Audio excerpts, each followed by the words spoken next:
For top-flight local jobs, go with who you know. JP Mascaro & Sons are a leading waste removal company. To meet today's employment and service demands, Mascaro is upgrading its already highly competitive employee wage and benefit package for drivers, collection crew helpers, and other positions. Call 888-MASCARO, MASCARO, for details. Work for an established local family business committed to its employees. Again, call 888-MASCARO today or apply online at www.jpmascaro.com.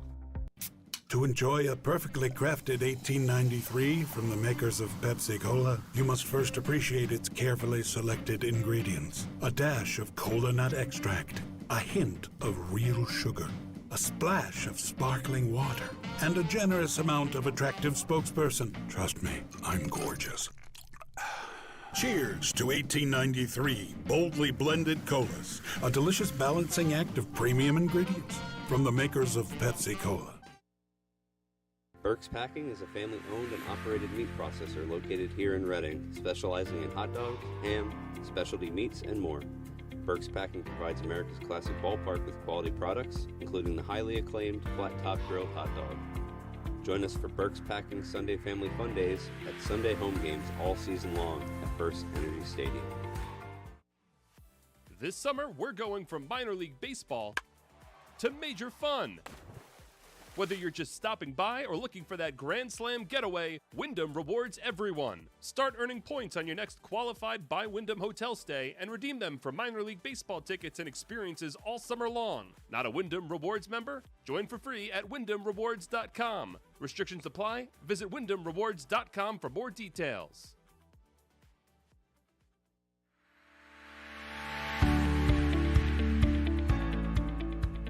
This is the Reading Fightin' Phils pregame show on the Our Phils Broadcast Network, featuring exclusive interviews, content, and much more. Now out to the ballpark with broadcasters Jake Starr and Bob McCool.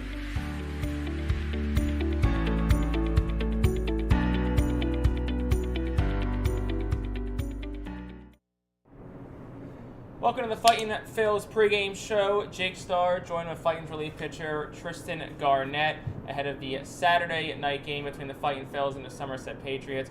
Tristan, first of all, you pitched a couple of nights in Reading's first shutout victory of the season. Had some time to reflect on it. How'd you feel about that outing, and as how the staff did as a whole? Definitely really cool to be a part of something like that. I think as the game goes on and everybody's aware of it, just makes you want to go out there and pick your guy up before you even more and more. But definitely got my job done. There's always things I could work on between outings, but it's definitely a good night when I can go out there and still do my job while I'm working through stuff, you know what I mean? Now, did you know that you were part of the last shutout that Reading threw? No, I did not. I think it was August 27th in Harrisburg last year. Parkinson had the start, and then I think you, Kirkering, there was maybe one more on top of that. I think Pipkin, too. Pipkin, yeah. Kirkering, and yourself had worked with Parkinson to get that shutout. So we're standing here almost a month into the season at this point. When you kind of look at the month so far, maybe add in spring training as well, how do you feel just yourself overall? I definitely feel like I'm in a good spot. I'm really, really appreciative that our player development staff and our coaches included just have a plan for everybody and are very, very clear with that plan. And I think when you go out with a plan, it's way easier to just execute because you can stay within yourself and not let external sources and pressure get hold of you, you know what I mean? And when you entered this year, you had a taste of AA late last year. What were some of the big goals, whether it was stuff on the field or even just how you approached the game off the field that you had? I think understanding my identity as a pitcher was a very, very big one in that transitional period for late summer and high A going to AA, because high A is definitely much more about development. I think minor leagues as a whole are about development, but I think when you get up to AA, you're facing prospects, and I've already seen it before. You face guys, and then 2-3 weeks later, they're in the show. So I think it's just mistakes get exploited a lot more, and when you go in understanding who you are and how you can be effective doing your job, I think it makes your job much less intimidating, if that makes sense. When you got called up to AA last year, were there any particular moments where it was like, I need to buckle down a little bit more, like, okay, like this is different than what it was in Jersey Shore? I think a perfect example of that was my first night in AA, actually. I a lot of adversity I had to deal with, plenty of reasons for me to have an excuse as to why things could not go well. I had to drive 5.5 hours before that outing, and I was told that I was pitching the night that I got there, and that really just sent it home for me, like, crack down, who are you, how are you going to do your job, and go do it, and it went well. You began your pro career a couple of years in the Phillies organization. What's just been your takeaway in the Phillies org as a whole, from starting out in Clearwater up to Reading now? I really think you're going to learn a different lesson at every single level, and you really just have to embrace it, and I think that's what the minor leagues are for. I think you're supposed to get exploited, and even though in that moment it may really, really bite, because you're obviously the one in control of the game and your team's playing behind you, but as the summer goes on and as you have more experiences, you quickly realize those are just a snapshot in the whole season, and you just got to embrace the bad days and the good days, And your coaching staff, Phil Condary, Riley McCulley, your pitching coaches, how's the experience been working with those two so far? Absolutely incredible. I think the two of them have a great dynamic, and I think obviously they both come from a very, very experienced background of like metrics and new school baseball, but I just think they pair really, really well together. I think having Riley down in the bullpen with us is awesome because you can ask, mid-game questions. You can ask about maybe things he's seen on scouting reports before, and then obviously I have rapport with Phil already because I got to work with him the majority of my year last year. So I think between the three of us, I can only speak for my relationship with them. We have a very, very solid idea of what needs to be done at this level in order to move on to the next, and I mean that's really what it's all about, right? Now, before you got to the pros, you played your college ball at Cal State Dominguez Hills. Going to a smaller school, what were some of the advantages that you found in your years there? Going from Oregon State, which was the national championship team the year I left, to going to Dominguez, I think it really just hit home. You probably heard this from a few other people. I think playing time is the biggest priority if you're really trying to develop as a baseball player. The guys get caught up in, oh man, I want to go to this D1, I want to go to a Pac-12 school. I'm definitely a person who did that. This was my dream school. But getting reps, whether it's D2, D3, JUCO, whatever it may be, I think is how you're going to understand yourself as a baseball player. And experience is really, that's the key, man. There's no better currency than getting out there and getting reps and sometimes, getting punched in the face, because how are you going to learn unless you really have that level of adversity? And you're a West Coast guy, being on the East Coast now with the Phillies. Has there been, even if it's not baseball related, maybe culturally a little bit, anything that's a little bit different than how things were when you grew up? I mean, definitely. I think as my career's gone on, I've gotten to live in a bunch of different places, which I'm extremely grateful for. I think you get to understand people as a whole carry a lot of where they're from, right? I mean, people all the time I say I'm from Portland, and they're like, oh wow, you're from the West Coast. And yeah, it's a little bit different for sure, but I think, there's commonalities, especially amongst baseball fans. Like, we all love baseball, and no matter what, you can always rely on that. But I think food culture has definitely been different, and I love food. Coming from Portland, it's a big, big food town, big food city. But I think Pennsylvania reminds me a lot of home in a weird way. I mean, Oregon summers are very, very parallel to here, so it's, in a weird way, very, very homely feeling, you know what I mean? Did you and Mick Abel have a chance to kind of bond over being from that same region together? Definitely. So he started high school the year I graduated high school, so I didn't get the chance to play with him or against him, but Jesuit High School was actually my school's rival. We would always see each other in like the first, second round of playoffs in high school. So it was very cool. We both had the experience that, we had a little bit of a relationship with Oregon State because that's where he was supposed to go to. But it's definitely nice having somebody who gets where you're from and understands how similar and different these things can be, And you said you're a foodie, so we'll have some fun here. Away from the baseball field, if you could pick any meal, any restaurant or something to make at home, what are you going for?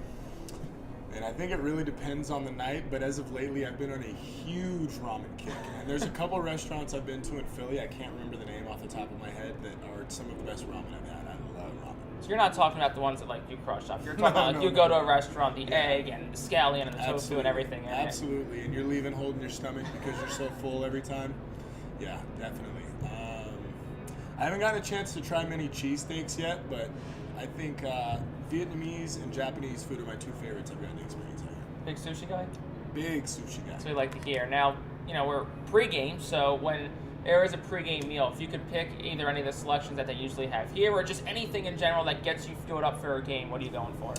I can't remember the Mexican restaurant's name, but we get Taco Tuesday every single Tuesday here, and that is absolutely my favorite meal we get here. Seems like no better way to start a series. No, sir. And last one, I'll ask you, fun one. What is your walkout song? My walkout song, it's actually pretty special to me because it was my walkout in college, and then the night that the Phillies saw me when I ended up getting signed as a free agent the next morning, they ended up just playing it out of a random stroke of chance. But it's Flashlight by the Parliament. So it's like some 70s funk. I mean, George Clinton and Parliament, you probably heard a couple songs by them. It definitely holds a special place to me, but I think it also just keeps me loose out there, you know what I mean? It's obviously like kind of a goofy song. It's not one of those ones, I'm not a guy who I need to go get amped and like, I need hard metal or whatever I'm going out there with, but I think it just keeps me loose and it reminds me to embrace who I am, which is just a funky lefty, you know? It's a great story, a great walk-up song, and Tristan Garnett, we really appreciate the time. Great stuff as always. Thanks for having me. So that's from Tristan Garnett. I'm Jake Starr. This has been the Fightin' Phil's pregame show. Lineups and first pitch coming up right after this. The Promax Fence Systems Foul Porch is an exclusive group experience. Located in our left field corner, groups of 20 to 30 people are treated to 2.5 hours of all-you-can-eat buffet and drinks and a festive atmosphere. Regular season tickets are $37 for groups of 20 or more. Call us today at 610-370-BALL to reserve a spot for your group. When you drive a vehicle so reliable it's backed by a 10-year, 100,000-mile limited warranty, you stop thinking about what you can't do and start doing what you never thought possible. Visit your local Kia dealer today to see what you're capable of in a vehicle that inspires confidence around every corner. Kia, movement that inspires. Call 800-333-4KIA for details. Always drive safely. Limited inventory available. Warranties include 10-year, 100,000-mile powertrain and 5-year, 60,000-mile basic. Warranties are limited. See retailer for details. Looking to try something new at a Fightin' Phil's game this season? Give Briganti Wines a try. Briganti Wines is ran by former Fightin' Phil's great and big leaguer Mike Costanzo. Briganti Wines comes from the vineyards in Italy's Abruzzo region. They are committed to quality, authenticity, and sustainability, attracting a loyal following of customers. Get a wide variety of Briganti Wines wherever it is sold at FirstEnergy Stadium this season. Visit BrigantiWines.com to learn more. The Reading Fightin' Phil's are proud to partner with Berks County Mental Health and Disabilities Program. Together, we are striking out the stigma in order to raise community awareness about mental illness and suicide prevention with 3 simple words. Are you okay? The help is to begin a conversation to show Berks County that we care. Suicide hurts and affects everyone, but help is here. We will work together to help raise awareness about suicide and identify what we can do as a community to prevent it. People in need of assistance and support should call Crisis Intervention at 610-379-2007.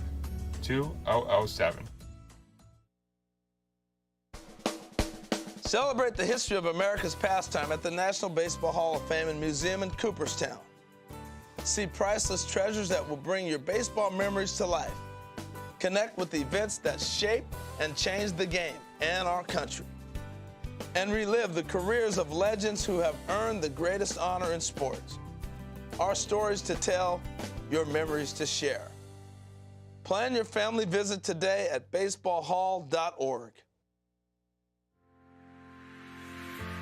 The brand new Redner's Event Center is here and is accepting reservations now. Bring a group out to a Fightin' Phil's game starting at just $50 per person for groups of 40 or more. Non-game day reservations are also open now for events ranging from weddings, bar and bat mitzvahs, banquets, trade shows, and much more. For more details and to request a proposal, go to rphils.com/events. The award-winning Reading Hospital Tower Health Pool Party provides an unforgettable night out with family and friends. Enjoy a baseball game while swimming in the 87-degree heated pool directly behind the right field home run wall. Plus, 2.5 hours of all-you-can-eat buffet, photos and autographs with the crazy hot dog vendor, and the Fightin' Phil's mascot band. Regular season tickets start at $37 per person for groups of 20 or more. Give us a call today at 610-370-BALL. In continuation of the 275th anniversary of Reading celebration, The Art Phillies will play as the Reading Keystones on all Thursdays in 2024. Join us for 11 Keystone Throwback Thursdays, thanks to Brooks Career and Technology Center, H&F Heating and Cooling, Rip It Baseball Town Charities Batting Cages, and Lavelle Law Firm. Come celebrate the city of Reading and enjoy some great baseball on Throwback Thursdays in 2024. Get your tickets now by calling 610-370-BALL, online at rphils.com, or at the Customers Bank ticket office. Spend some quality time with the family by taking them out to the ball game every Sunday home game at FirstEnergy Stadium. Sundays are Burke's Packing Sunday Family Fun Days, presented by Empire Home Center, Golden Oaks Golf Club, Long Home Products, T-Mobile, and Rip It Baseball Town Charities. Get 4 tickets, 4 hot dogs, and 4 sodas for only $62 when purchased in advance. Join us for Burke's Packing Sunday Family Fun Days at all Sunday home games all season long. Stand up, hands up. City of brotherly love. Stand up, hands up. Wilson hits it in the air, out towards right. Oh, watch it fly, and it's a walk-off, game-winning home run for Ethan Wilson. This one driven into left center field, turn and say goodbye. Carlos De La Cruz clears the scoreboard in left center field. Home run number 21, and the Fightins jump out on top. You're listening to Reading Fightin' Phil's Baseball on the R-Phil's Radio Network. Swing and a miss, and back-to-back strikeouts as Sanchez cannot catch up to the 98-mile-an-hour fastball from Abel. Swing and a miss, he struck him out. 10 strikeouts tonight for Griff McGarry. Now, out to the ballpark with your broadcasters, Jake Starr and Bob McCool.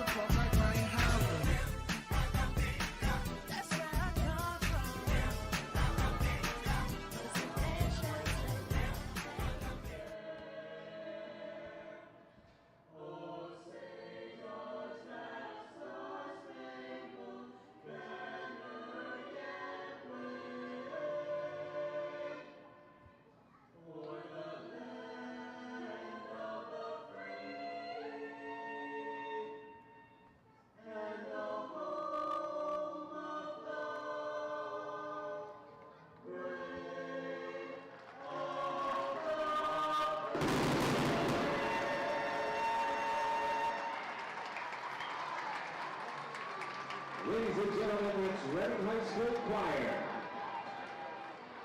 Special thanks to our color guard tonight, the Reading High School Junior ROTC.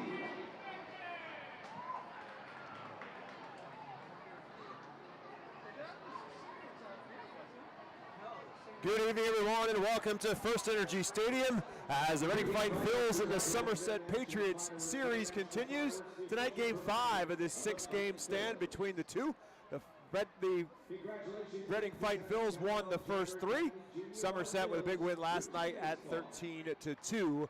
And so we are set for our Saturday night match. You just heard the Reading High School Choir singing our national anthem and a precursor of the fireworks to come after this one is over with on a Saturday night at America's great ballparks here at FirstEnergy Stadium. Alongside my broadcast partner, Jake Starr, my name is Bob McCool. It is a matchup of a right-hander for the Fightin' Phillies in Noah Skiro and a lefty for Somerset in Brock Selvage, as the Fightins trying to overcome what was a most frustrating evening last night in that 13-2 loss. We'll take a look now at the starting lineups for the Somerset Patriots. Spencer Jones right back in the leadoff spot as he has been throughout this series.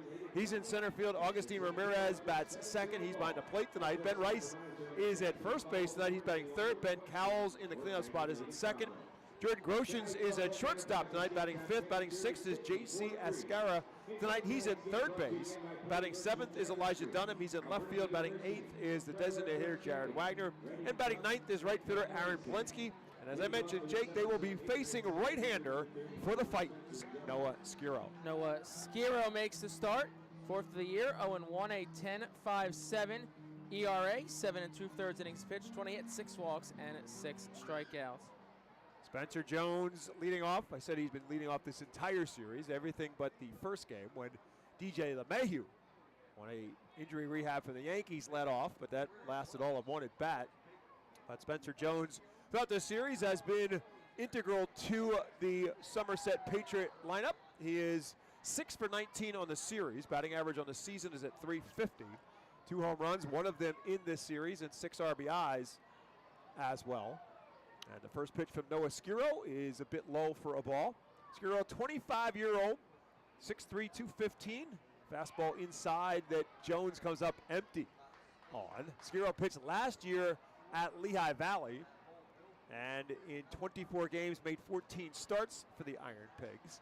This is 4th start of the season, as Jake said. 1-1 pitch to Spencer Jones is inside, ball 2. The defense behind Skiro, Ethan Wilson is in left field tonight. Casey Martin gets his second start in center field. Baron Radcliffe is in right. Carson Taylor at first. Jose Rodriguez at second. Robert Moore is at short. Trevor Schwecke is at third. And William Simonite behind the plate tonight. And now Noah Skiro is behind the leadoff hitter, Spencer Jones, as he misses with his 4th pitch a bit low. So 3 balls and a strike to Jones. Swings it right back through the box. Knocked down by Robert Moore. Can he have enough time? He does. A brilliant play behind second base by the shortstop. Robert Moore takes a hit away from Spencer Jones. Excellent play by Robert Moore, and that's a great one to kind of set the tone in this one. And also a moment of breathing a sigh of relief from Noah Skiro, who almost got decapitated by that bolt back through the box by Spencer Jones, which will bring Augustine Ramirez to the plate. Ramirez had a big night last night, his first real impact in this series. He's now 4 for 16 on the series, after going 3 for 4 last night, including his 8th home run of the season. First pitch from Skiro is over for a called strike. Big swing at the second one. He fouls it straight back. Our game time temperature, 51 degrees. Presented to you by All Temp Enterprises. It is a brisk evening here at the ballpark. Winds blowing out at about 5 to 10 miles an hour as Ramirez 0-2 pitch is just a bit outside. Count is 1 ball and 2 strikes.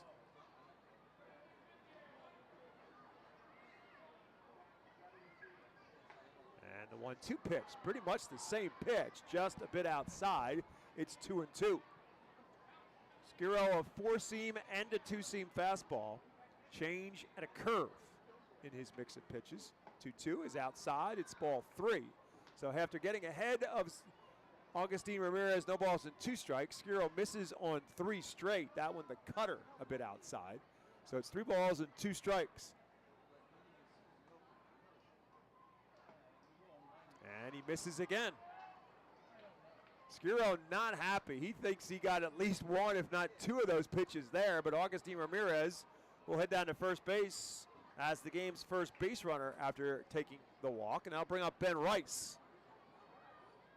Jones, Ramirez, and Rice, who have been pretty much 1-2-3 throughout this season in the Somerset lineup.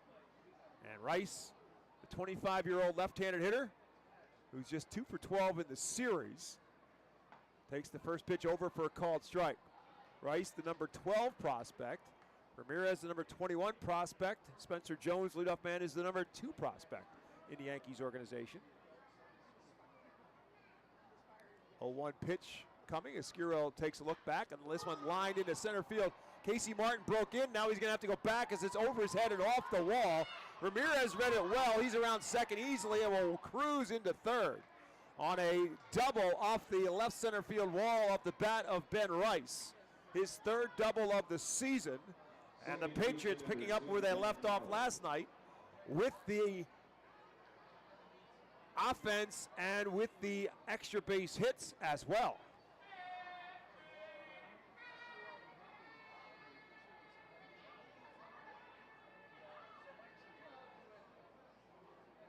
My memory is right. There were 7 extra base hits in last night's game from Somerset. They now have 2nd and 3rd and 1 out, and Ben Cowles will bat. Cowles 4 for 13 in the series. First pitch swinging and fouls it straight back. Cowles 344 on the season, 1 home run and 10 RBIs.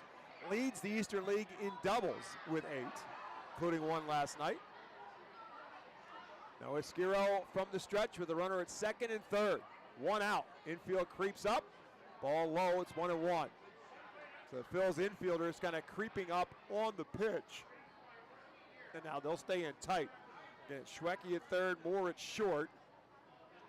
Rodriguez at second, and Carson Taylor at first. This one lined into the gap in right center field, and that's going to fall for a base hit. Ramirez will score. Rice held up, so he'll stop at third. But Somerset continues to swing the bats. That's 3 straight base runners and an RBI single for Ben Cowles. It's 1-0 Patriots. Ben Rice didn't really read that off the bat very well. And so he had to stop at third, but still only 1 out in the inning, and now Jordan Groshans will bat. Groshans 5 for 12 in this series after being sent down from AAA Scranton before the series began. Takes one up and in for a ball. So the troubles continue for Noah Skiro. Again, his 4th start and a 10.57 earned run average. The longest he's gone in those first 3 starts is 3 1/3 inning. And he's in trouble here in the first. He's already surrendered a run. He's got runners at the corners and only 1 out. And now he falls behind Jordan Groshans, 2 balls and no strikes.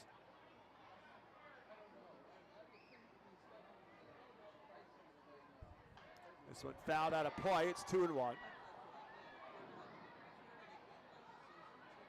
Skiro should be comfortable out there. He's originally from Cambridge, Ontario, so it's right up his alley in terms of the weather and the dampness for tonight. Ben Rice, the runner at third. Ben Cowles, the runner at first. 2 balls and 1 strike to the right-handed hitter, Jordan Groshans. Pickoff attempt. Cowles not going anywhere. Somerset put 4 across in the first inning last night. They've got 1 across here and 2 on. 2-1 pitch. Broken bat, roll slow roll to short. Moore to flip to 1 and relay. Bounces it there, but it's in time for the out. And a big double play for the Fightin' Phils ends the first. For Somerset, 1 run, 2 hits, no errors, and 1 left after the first half inning. It is the Patriots 1 and the Fightin' Phils to the plate when we come back to FirstEnergy Stadium. Empowering communities one relationship at a time is our commitment at Tompkins. Our customers have thrived thanks to our focus on local lending and their commitment to the customers they serve. They do a great job, everything for us from our banking, our insurance, to our wealth management. Tompkins has always been there for us. We see a long relationship with Tompkins. They're good people. Tompkins, banking, insurance, wealth. Member FDIC Equal Housing Lender. Investment and insurance products are not FDIC insured, not bank guaranteed, and may lose value. International Fireworks is the official fireworks provider of the Phils. International Fireworks shoots every fireworks show throughout the season, including 9 Mega Blast fireworks shows. International Fireworks also provides the pregame fireworks after the national anthem at each game. International Fireworks has a nearby retail store in Douglasville, Pennsylvania, where you can purchase all of your fireworks. Visit fireworksrus.com for more information about the International Fireworks retail store in Douglasville. Thanks again to International Fireworks, the official fireworks provider of the Phils.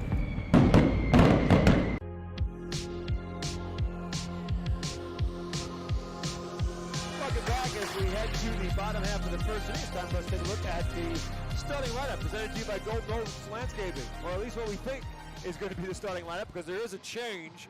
Carson Taylor was supposed to be at first base tonight, batting third, but it was pretty quickly realized that that was not Carson Taylor at first, but Bryce Ball at first. So the question is that going to be a straight change of lineup? It looks like be, because Ball's standing in the hall. You are correct. So Robert Moore will lead off, and again, playing shortstop. Jose Rodriguez at second. And batting second. Those two combined on that double play to finish the inning. And the guy who caught it at the end was indeed Bryce Ball, and he's batting third. Trevor Schwecke bats cleanup. Ethan Wilson is in the 5-hole tonight. William Simonite bats sixth. Baron Radcliffe is seventh. Gracie Martin is batting eighth. And making his 2024 Fightin' Phils debut as a designated hitter is Arturo De Freitas. And they are facing left-hander Brock Selvage for the Somerset Patriots. And the first pitch to Robert Moore, the switch hitter batting right-handed, is over for a called strike 1. So slow roller to third on a couple of hops to J.C. Escara. Throwing to first isn't plenty of time. And on the second pitch, Robert Moore retired for the first out here in the bottom half of the first inning. So Selvage, 4 start for him, 0-1, a 2.57 ERA, 14 innings, 15 hits, 7 walks, and 15 strikeouts. Also worth noting, looked like Taylor did tweak something in last night's game, so maybe I guess they tested it out pregame. And you got to think with the cold, damp night, probably not the most inviting opportunity in terms of trying to test it if it was any kind of hamstring or muscle type of situation. May have just felt the better for it to ultimately not decide to go. So Bryce Ball is in there as a straight change. Jose Rodriguez is the hitter. First pitch to him is over for a called strike. And the second also there for a strike. Rodriguez hitting at 179 on the season. He has walked 9 times on the season, including 4 times in this series. Both Robert Moore, the leadoff man, Jose Rodriguez, similar numbers. Both 1 for 10 in the series, coming in with 4 walks each. The 0-2 pitch is in the dirt. It's 1-2. The defense behind Brock Selvage. Elijah Dunham is in left field. Spencer Jones in center. Aaron Polensky is in right. Ben Rice is at first. Ben Cowles is at second. Jordan Groshans is shortstop. J.C. Escara at third. And Augustine Ramirez behind the plate. 1 ball and 2 strikes to the 2-hole hitter, Jose Rodriguez. Swing and a miss, strike 3. And Ramirez does indeed hold on, so that is out number 2. First baseman, number 15, Bryce. And again, Bryce Ball will bat. The other piece of that puzzle is that you're missing the bat of Carson Taylor, the most productive bat in the Fightin' Phil's lineup through the first 19 games of the season. Phils are 9-10 overall. Somerset at 8-11. Again, Reading won game 1, 2, and 3. Somerset winning last night by a final of 13-2. So Bryce Ball, the left-hander, bats. Swings at the first pitch, comes up empty. Also, it looks like there was also a defensive change for Somerset. Alex Vargas is in at shortstop for Groshans. You may have picked up on why. Unless there was, you don't want to prognosticate any sort of injury. If he tweak anything coming out. Because you noticed that he was not exactly hustling up the first baseline. So whether that was injury or lack of motivation, we don't know. But as Jake said, Alexander Vargas is now in at shortstop. Do these people know I write in pen? That's why I use pencil. That's why I have white out right beside my fingers. 1 ball and 1 strike now to Bryce Ball. Swing and a miss. Fastball up high that Bryce Ball could not turn on. Selvage fastball at about 93 to 95 and a cutter that it might be his best pitch. That's in the upper 80s and a slider that's pretty good as well. He's the number 10 prospect in the Yankees organization. 1 ball and 2 strikes to Bryce Ball. Beautiful breaking ball that's there for a called third strike, and Ball knew it. 1, 2, 3 go the Fightins in the first. After 1, it is Somerset 1, Reading nothing. The Seidel Auto Group deck is a great spot for all fans with a summer picnic life and great tailgate atmosphere. During your picnic, you might even catch a souvenir, as the area is situated directly in the home run territory behind the left field wall. Regular season tickets are $34 per person for groups of 20 or more, and children 4 and under are free. Visit rfields.com/groups or call 610-370-BALL to reserve your group outing today.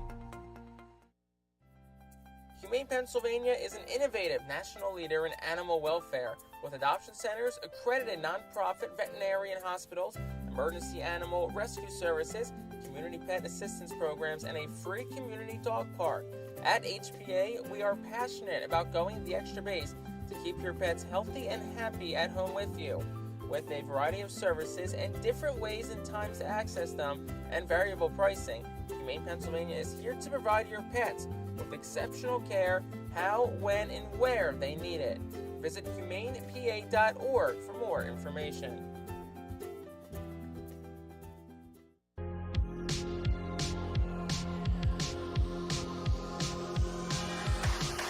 Welcome back to FirstEnergy Stadium as the Reading Fightin' Phils and the Somerset Patriots about to get going in inning number 2. Fireworks to follow the ball game tonight, and we welcome into our broadcast booth behind home plate, some of the people who have helped make that happen, and that is Alvernia University. And I'm joined by Stephanie Crispin, who is the online adult education admissions advisor at Alvernia University, and Bree Henninger, who is the graduate and adult education admissions advisor. So you're both kind of on the adult education side of things.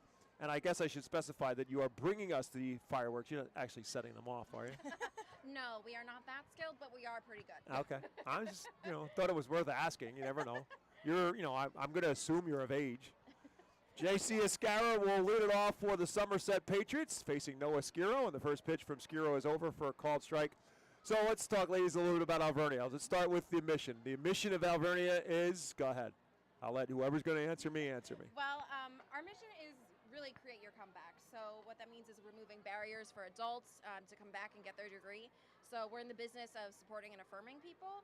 So just adults, students who are earning their advanced degree, it impacts not only their lives, but the lives of people around them, their community, and we know that adults have been through things. They have families, jobs, and we help shape and foster their educational journey.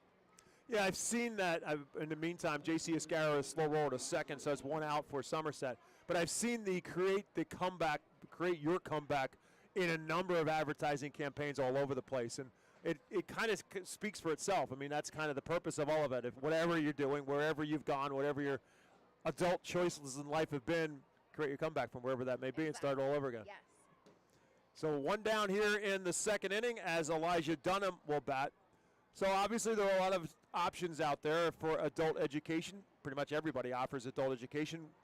As a ball's lined into center field for a base hit off the bat of Elijah Dunham. So why should people choose Alvernia? So we actually have... How's that for hanging out to dry?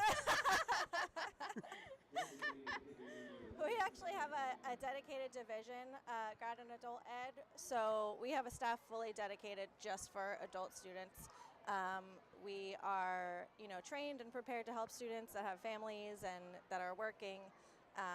So we feel like we're pretty special in that way that we are also working adults and some of us going back to school. So we've been there and, we're here to help you. There's a soft line drive to second base. Jose Rodriguez caught it and then dropped it. So now the umpires are going to talk this through as to exactly how they're going to call this. It was in the glove of the second baseman, Jose Rodriguez, and then he may have accidentally dropped it, may have not accidentally dropped it, but the ball is on the ground, and so the force out will be at second base. Actually, they're going to say it was a caught ball. So it was off the bat of Jared Wagner, so he's out. That's two down. And the runner at first base, Elijah Dunham, who singled, is still at first base. Good try by Jose Rodriguez, but those umpires, they don't miss anything. Aaron Polensky now bats. So, again, I don't want to put you on the spot, but when you talk about adult education, obviously you're talking about anybody who could be theoretically out of college till, what's the oldest level of student you have? You think about it? Well, we do actually have a seniors college, so there you go. They get free classes if they're 65 and up. Yeah, but we have a lot of, I guess I have to be PC when I say this, older students. It's all right. You're talking to one. It's okay. It's all right. You're not offended. You haven't offended me yet. Everybody wants to go back, so No. we're accepting of everyone. That's fine. It's pretty interesting, and a lot of people have different things, but theoretically, retired people, a lot of people that retire are thinking about what else they might want to do. Yeah. So why not? We get a lot of career changes. So people that may have, had a career for 20 years Right. in something and they want to do something completely different. Sure. Some people are going into healthcare, or they want to do something specific like our addictions and mental health treatment. Maybe they've gone through something Right. and now they want to concentrate in that, and that's a total pivot from where they were before. So, that's where the Create Your Comeback came from. So it's, come back to school, but also create your comeback and, become something maybe you haven't been before. I think a lot of people know about Alvernia's campus and where it is, and of course it's over in the Millmont area in Berks County. But my full-time work is at WEE Radio in Reading, and so right across the street from me is the Our Town campus. Mm-hmm. And I know there's also one in Pottsville as well. So Alvernia is expanding its footprint, I guess, is the best way to put this. Yes, indeed. Yeah. So is that the three, or is there more than that? Am I missing something? So we have the Reading campus. Right. We do have Pottsville, and then we have the Philly region as well. Okay. And the Philly region would be what? So that just kind of changed it a little bit. So it's a little hard to answer, but we are at a few places over in Philly, but we have a ton of online programs as well, so we're for everyone. Sure, why not? And with online stuff, I mean, theoretically, anybody's involved anywhere with online learning. Yeah, we have students from across the country and across the globe. So as we talk about this, and again tonight, one of the other groups of people who are here at the ballpark is Reading High School and Reading High School students. But what's new and exciting in terms of programs that are coming with Alvernia University? You can speak to your engineer. For new and exciting. Well, we have a brand new leadership program. Well, that one's online now, but we do have our new engineering program. So that's beginning this fall, which is really exciting for us. We also have digital media marketing, which is coming to the adult education. And our RN to BSN program actually got completely revamped this past year. So fully online, starts at $10,000, and then you can get it done in about a year. In the meantime, Spencer Jones ropes one down the first base line. That's going to end up being another double for Somerset. Doubles have been a key component for this Patriot team over the course of the last night's game and tonight's game. This is a 2-run double. So Somerset now pops out on top 3-0.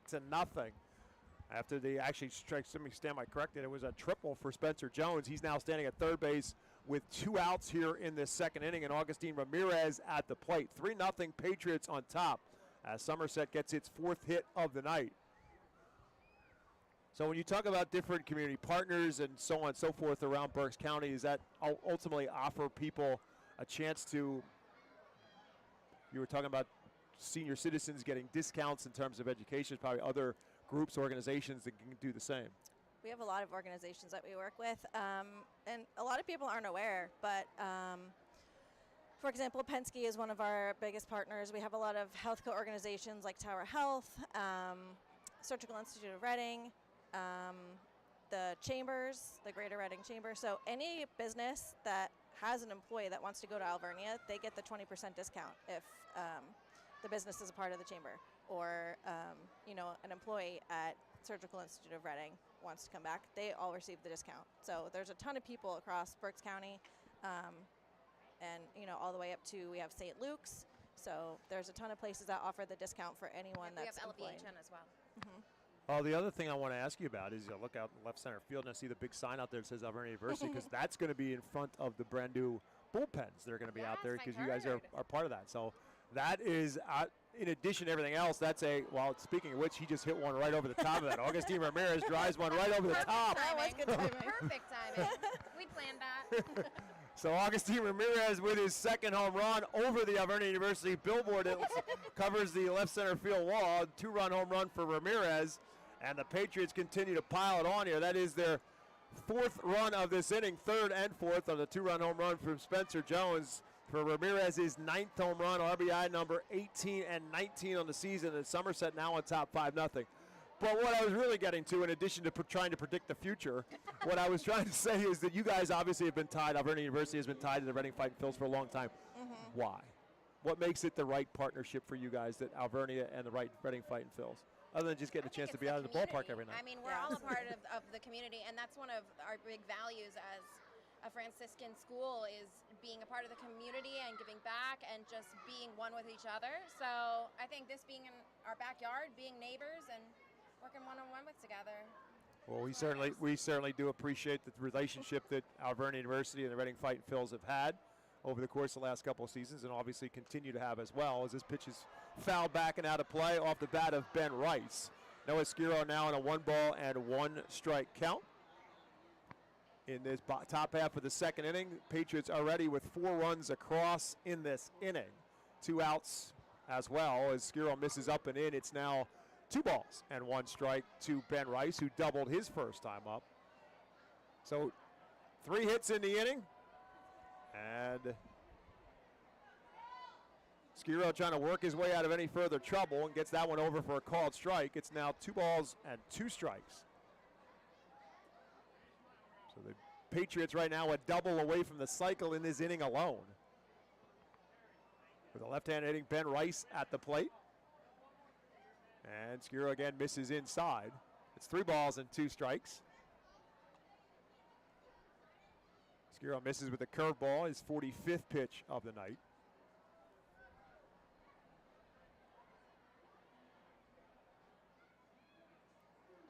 And that's ball 4. So the troubles continue for Skiro, and another base runner as well.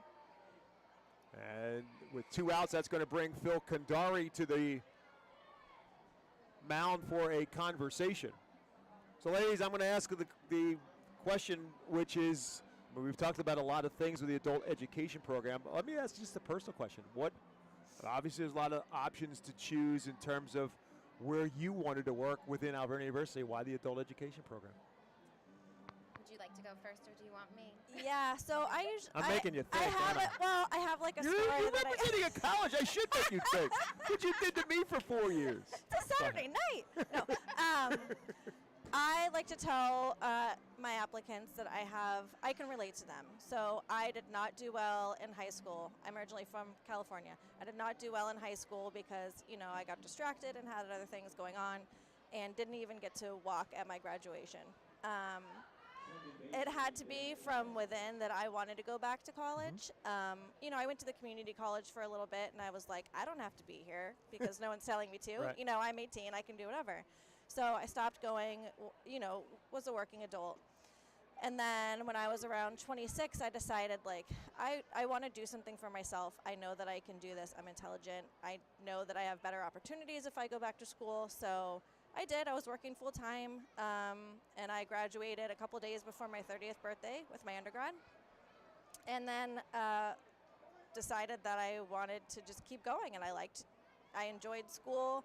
I knew that it would give me more opportunities, and I just felt like not only did I want to prove to everyone that, wasn't there to see me walk across the stage, but to myself that I could do it. So then I got my master's in a year, and I like working in admissions because I can kind of give back in that way.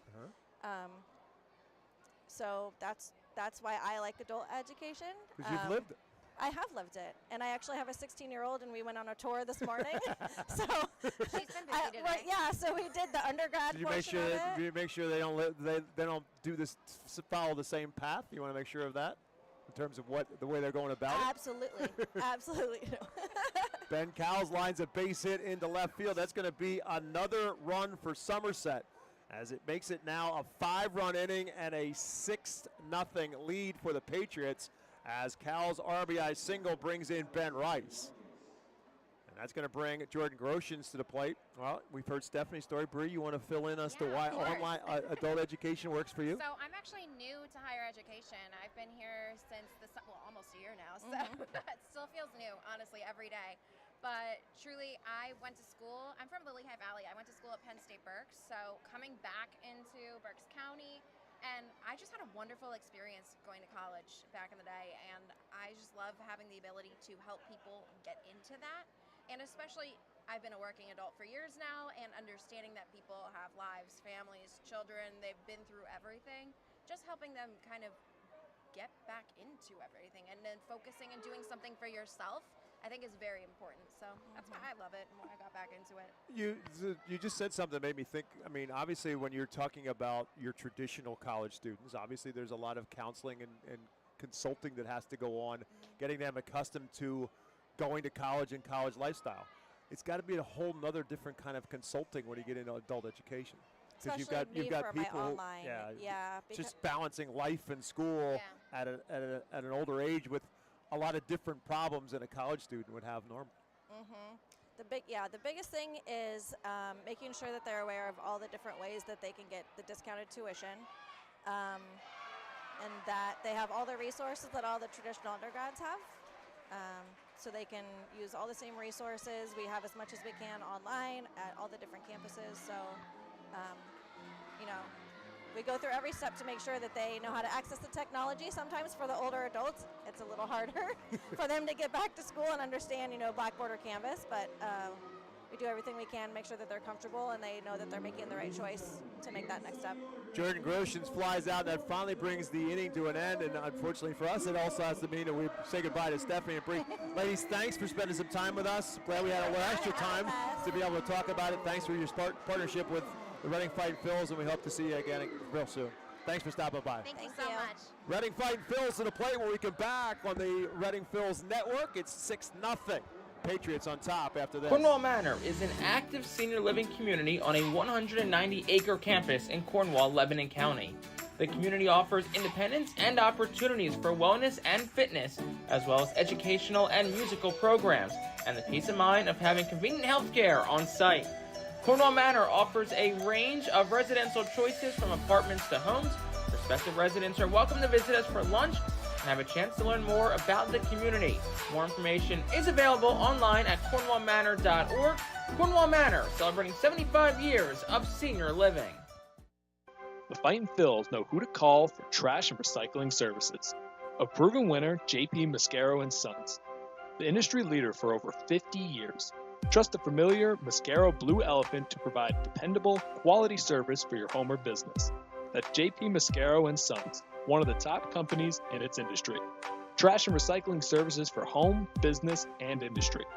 We are hiring and have open positions in Berks County. Check our website for open positions at jpmascaro.com or call 1-888-MASCARO. JP Mascaro & Sons, ready to serve you. Welcome back. Fightin' Phils again with work to do here as they bat in the bottom half of the second inning. Trevor Schwecke leads it off for the Phils. After a 5 spot for Somerset in the top half of the second, we head to the bottom half of the second in what is now a 6-0 game in favor of Somerset.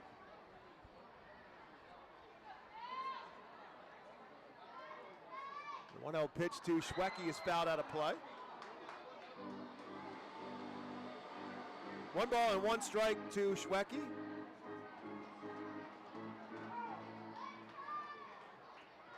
To be followed by Ethan Wilson and William Simonite for the Fightins.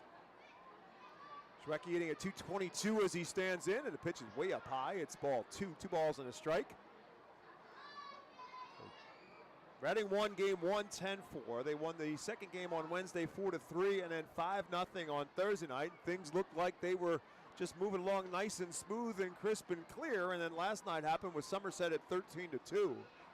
Now it's 6-0 Patriots on top. As Schwecke will roll one to short. Alexander Vargas plays it on a side, high throw, but no problem for Ben Rice, and that's out number 1 here in the second. Good play by Vargas, though. Had to rush the throw a little bit. Schwecke was busting it out of the box and certainly made it a tough play. So that'll bring up Ethan Wilson. Wilson batting in the 2-hole the first 2 nights, but now with Jose Rodriguez back in the lineup as well as Robert Moore, he dropped him to the 5 spot. And of course, Wilson also is a left-handed hitter as well, so with the left-handed pitcher at the plate. Ethan with a 2 for 7 so far in the series. His first series back after beginning the season on the disabled list, just activated. This is his 3rd game since being back, and the first pitch to him was over for a called strike. So still looking for his first extra base hit of the year as well. Facing the left-hander Brock Selvage with his 0-1 pitch. This is just outside. It's 1-1. So as we were talking about last night, Jake, hoping that maybe that this wasn't going to be a wake-up call for Somerset. Maybe they were going to burn themselves out. Well, it doesn't look like it. It looks like they've carried the hot bats with them again to Saturday night as well with the 6-0 spot so far. As Wilson will, a little soft liner in the center field, and will fall for a base hit. Off the end of the bat, but Ethan Wilson strong enough to find center field, and the Phils' first hit of the night. Yeah, only 68.5 off the bat. But get this about this Somerset team. This year, they are 1 for 8 on games played on Tuesdays, Wednesdays, or Thursdays. They are 7-3 now on Fridays, Saturdays, and Sundays. So got them early. They're what we like to call weekend warriors. Apparently so. William Simonite will now bat for the Fightins. Simonite playing in just his 2nd game of the series. Backup catcher behind Caleb Ricketts, was 1 for 2 in his first appearance. Had an RBI with a sacrifice fly, and the first pitch to him is there for a called strike. So Ethan Wilson, a runner at first, 1 out.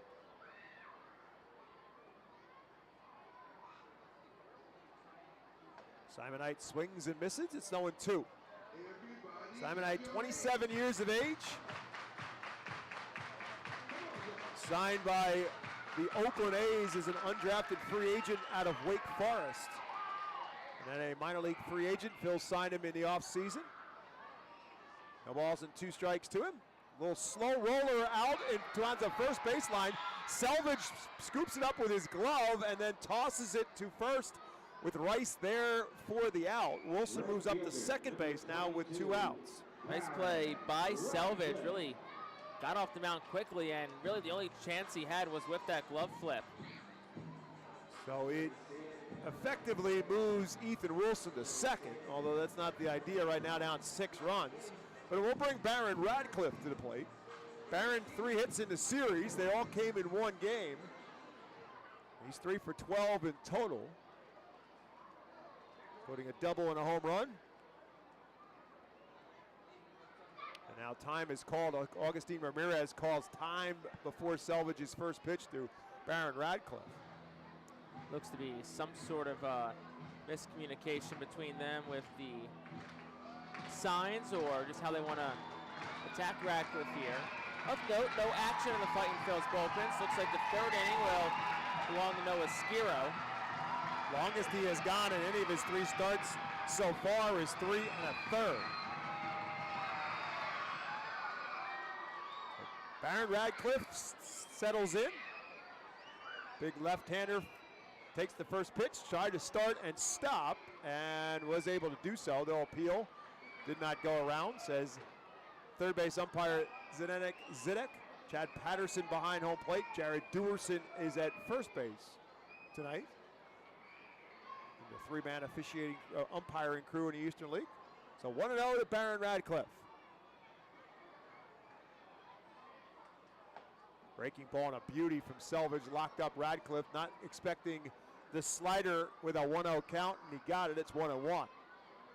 Got fastball, cutter, and slider. All of them considered plus pitches for Brock Selvage. Just 21 years of age.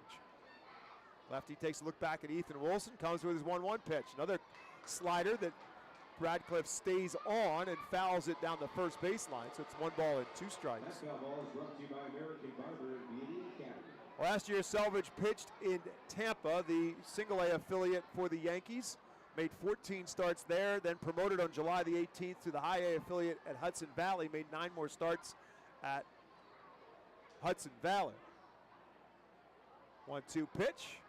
Over for a called 3rd strike. 3 straight sliders lock up Barron Radcliffe, and that'll do it for the Fightins in the 2nd. No runs, 1 hit, 1 man left, 2 completes, 6-0 Somerset on top. Cornwall Manor is an active senior living community on a 190-acre campus in Cornwall, Lebanon County.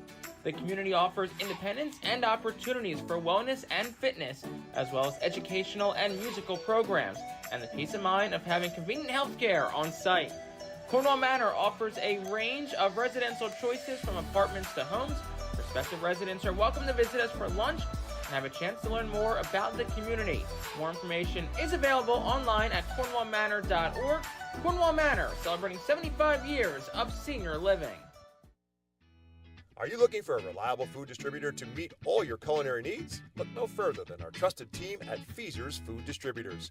For over 120 years, our products have been sourced from the best farms and suppliers, ensuring that you get the best ingredients for your restaurant or organization.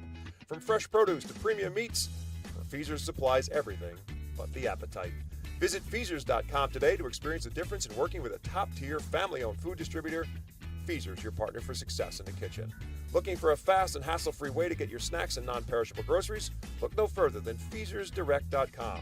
With just a few clicks, discover the convenience of having your culinary essentials ready for a pickup at our headquarters in Harrisburg.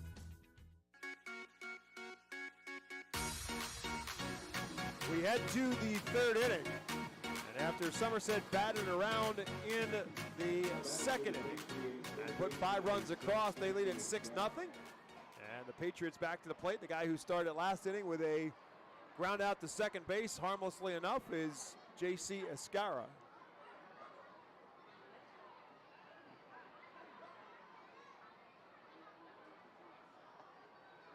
And the first pitch to him is a bit high for a ball. This inning brought to you by Cornwall Manor, an active senior living not-for-profit community in scenic Cornwall, Pennsylvania. And this one lifted towards left field, and Ethan Wilson will close the gap in left center field and make the catch for out number 1. And for Skiro here at this point, just about trying to get quick innings and economizing that pitch count. Reading no action in the bullpen. Going to probably try and push Skiro at least another inning or 2. Obviously, like we said, still another game left in this series, so you want to make sure you're really saving your bullets for you later tonight. Should this game get closer, or for tomorrow, because regardless, you could still be playing for a series win. First pitch from Skiro to Elijah Dunham, who got the carnage going last inning with a 1-out single. Came around to score. First of 5 runs in the second inning. And the 1-0 pitch to him is up high again. It's 2-0. It's been a rough go for Noah Skiro throughout this season. And he misses down low. It's 3-0. Again, his first start against Portland, he went just 2 1/3 innings. Then came back again in his second start against Portland and went 2 innings. And then last week at Binghamton went his longest of 3 1/3. He needs to get one more out here to get at least past that mark. And he's in a 3-1 count now to Dunham. Right back with a 3-1 pitch. It's a fastball and a good one. The Dunham swings through. It's now 3-2.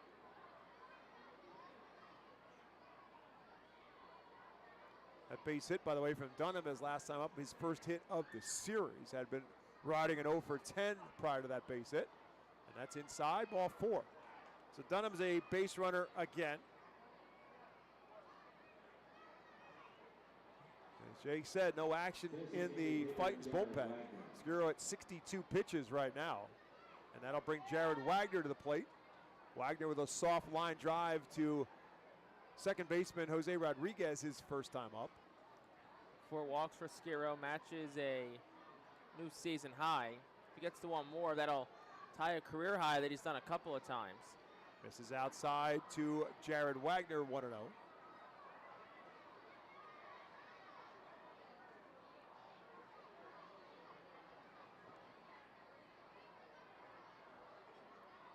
Working from the stretch. And misses up high. It's 2-0.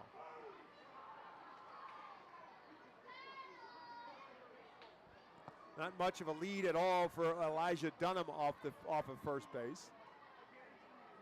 Now he takes a little bit bigger lead this time around. Skiro takes a look back, comes to the plate. It's way inside. It's 3-0.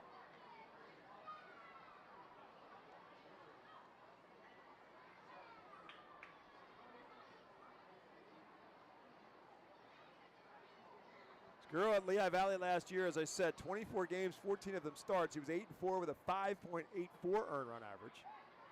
He did give up 19 home runs in his 24 appearances. He's given up a home run here to Augustine Ramirez. He's given up 6 hits, and as Jake just told you, 4 walks, and he's 3-1 now on on Jared Wagner. And that's over for a called strike 2. It's 3-2.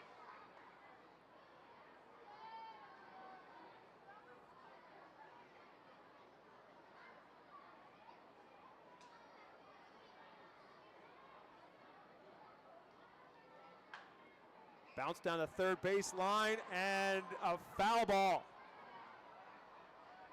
We don't know that Raul Dominguez, a little bit of a long look in at the home plate umpire Chad Patterson, but he has a much better angle of it as it went over the head of Trevor Schwecke on the bounce, but then bounced on the foul side of the third base line. So it remains 3-2 to Jared Wagner. Yeah, that was close, just over the head of Schwecke, and just landed to the left of that white chalk. This one lifted straight up behind home plate. Simonite off with a mask, but it'll find the seats.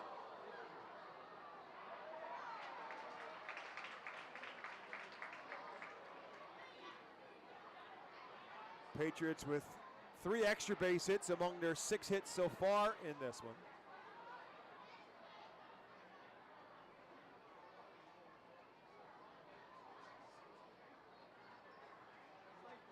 Skiro back with the 3-2 pitch. Runner takes off in the hole. Robert Moore off his glove and will roll into left field.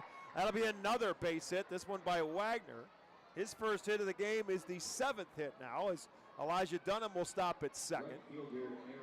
And the runner was going, so it would have been no play at second anyway. And you'd say, oh, runner going. Maybe Moore was starting to go to the bag. He wasn't really, since it was Rodriguez's throw at second with the righty up, but Moore was just shaded, double plate depth more towards the middle. So just couldn't really get to that on the dive. So I'll bring up Aaron Polensky, who walked and scored his first time up. 2 on and 1 out. Top half of the third inning.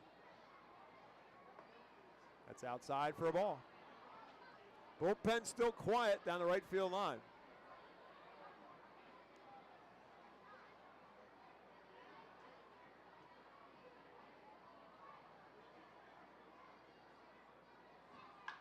Ripped right at Schwecke. A great diving stop, actually, by Schwecke. Got off his feet, and that's out number 2. Really nice play by Schwecke, who's played some third, played some left this year.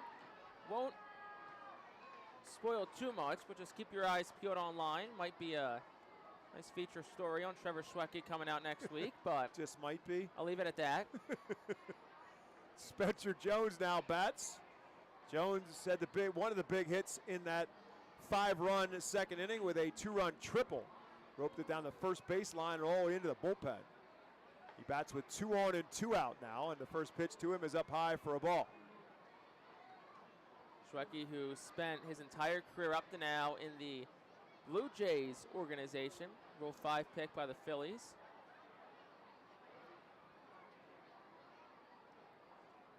Now Esquiro to the plate. One hopper backhanded by Rodriguez, and the second baseman will make the play to first and retire Spencer Jones. For Somerset in the third. No runs, 1 hit, 2 left, 2.5 complete. From America's Classic Ballpark, it's 6-0 Somerset. Nursing home neglect is a serious problem. If you or a loved one has suffered from bed sores obtained in a nursing home or a fall down in a nursing home resulting in a fracture, our friends at Swartz Culleton can help. Call the attorneys at Swartz Culleton for a free consultation. Their phone number is 1-800-JUSTICE. That's 1-800-587-8423. Once again, call 1-800-JUSTICE today. Swartz Culleton is a proud sponsor of the Reading Fightin' Phils. The Reading Fightin' Phils are proud to partner with Berks County Mental Health and Disabilities Program. Together, we are striking out the stigma in order to raise community awareness about mental illness and suicide prevention with 3 simple words. Are you okay? The help is to begin a conversation to show Berks County that we care. Suicide hurts and affects everyone, but help is here. We will work together to help raise awareness about suicide and identify what we can do as a community to prevent it. People in need of assistance and support should call Crisis Intervention at 610-379-2007.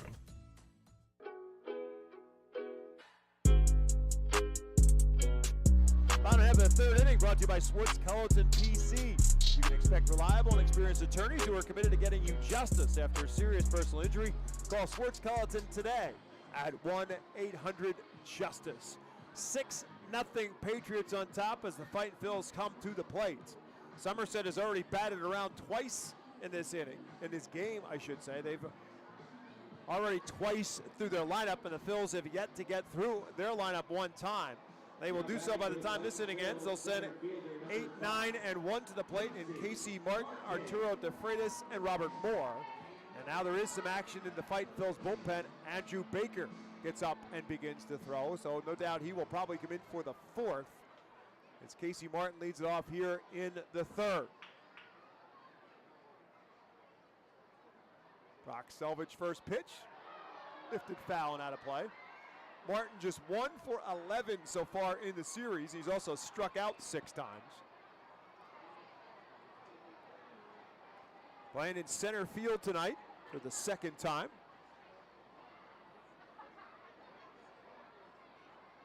The 0-1 pitch. Shows bunt, then pulls it back, and the pitch is there for a called strike.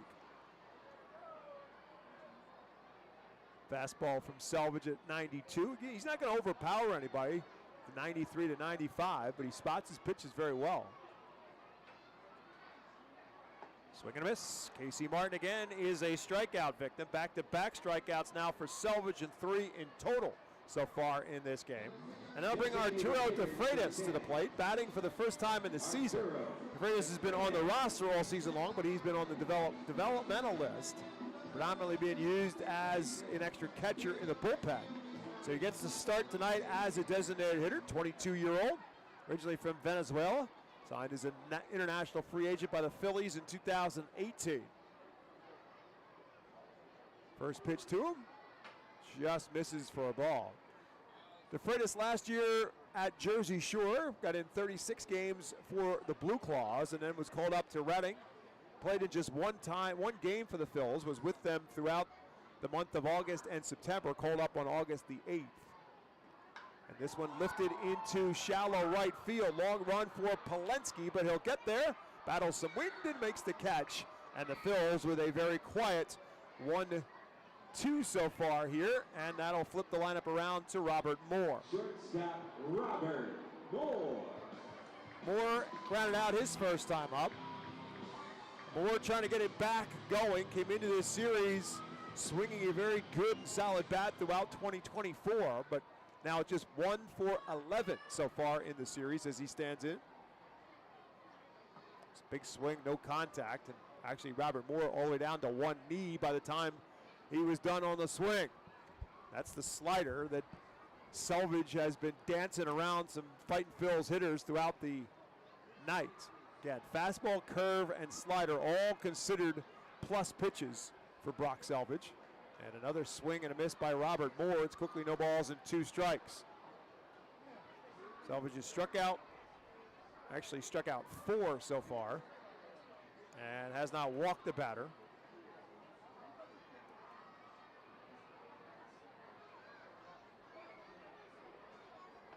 And that's outside. It's 1-2.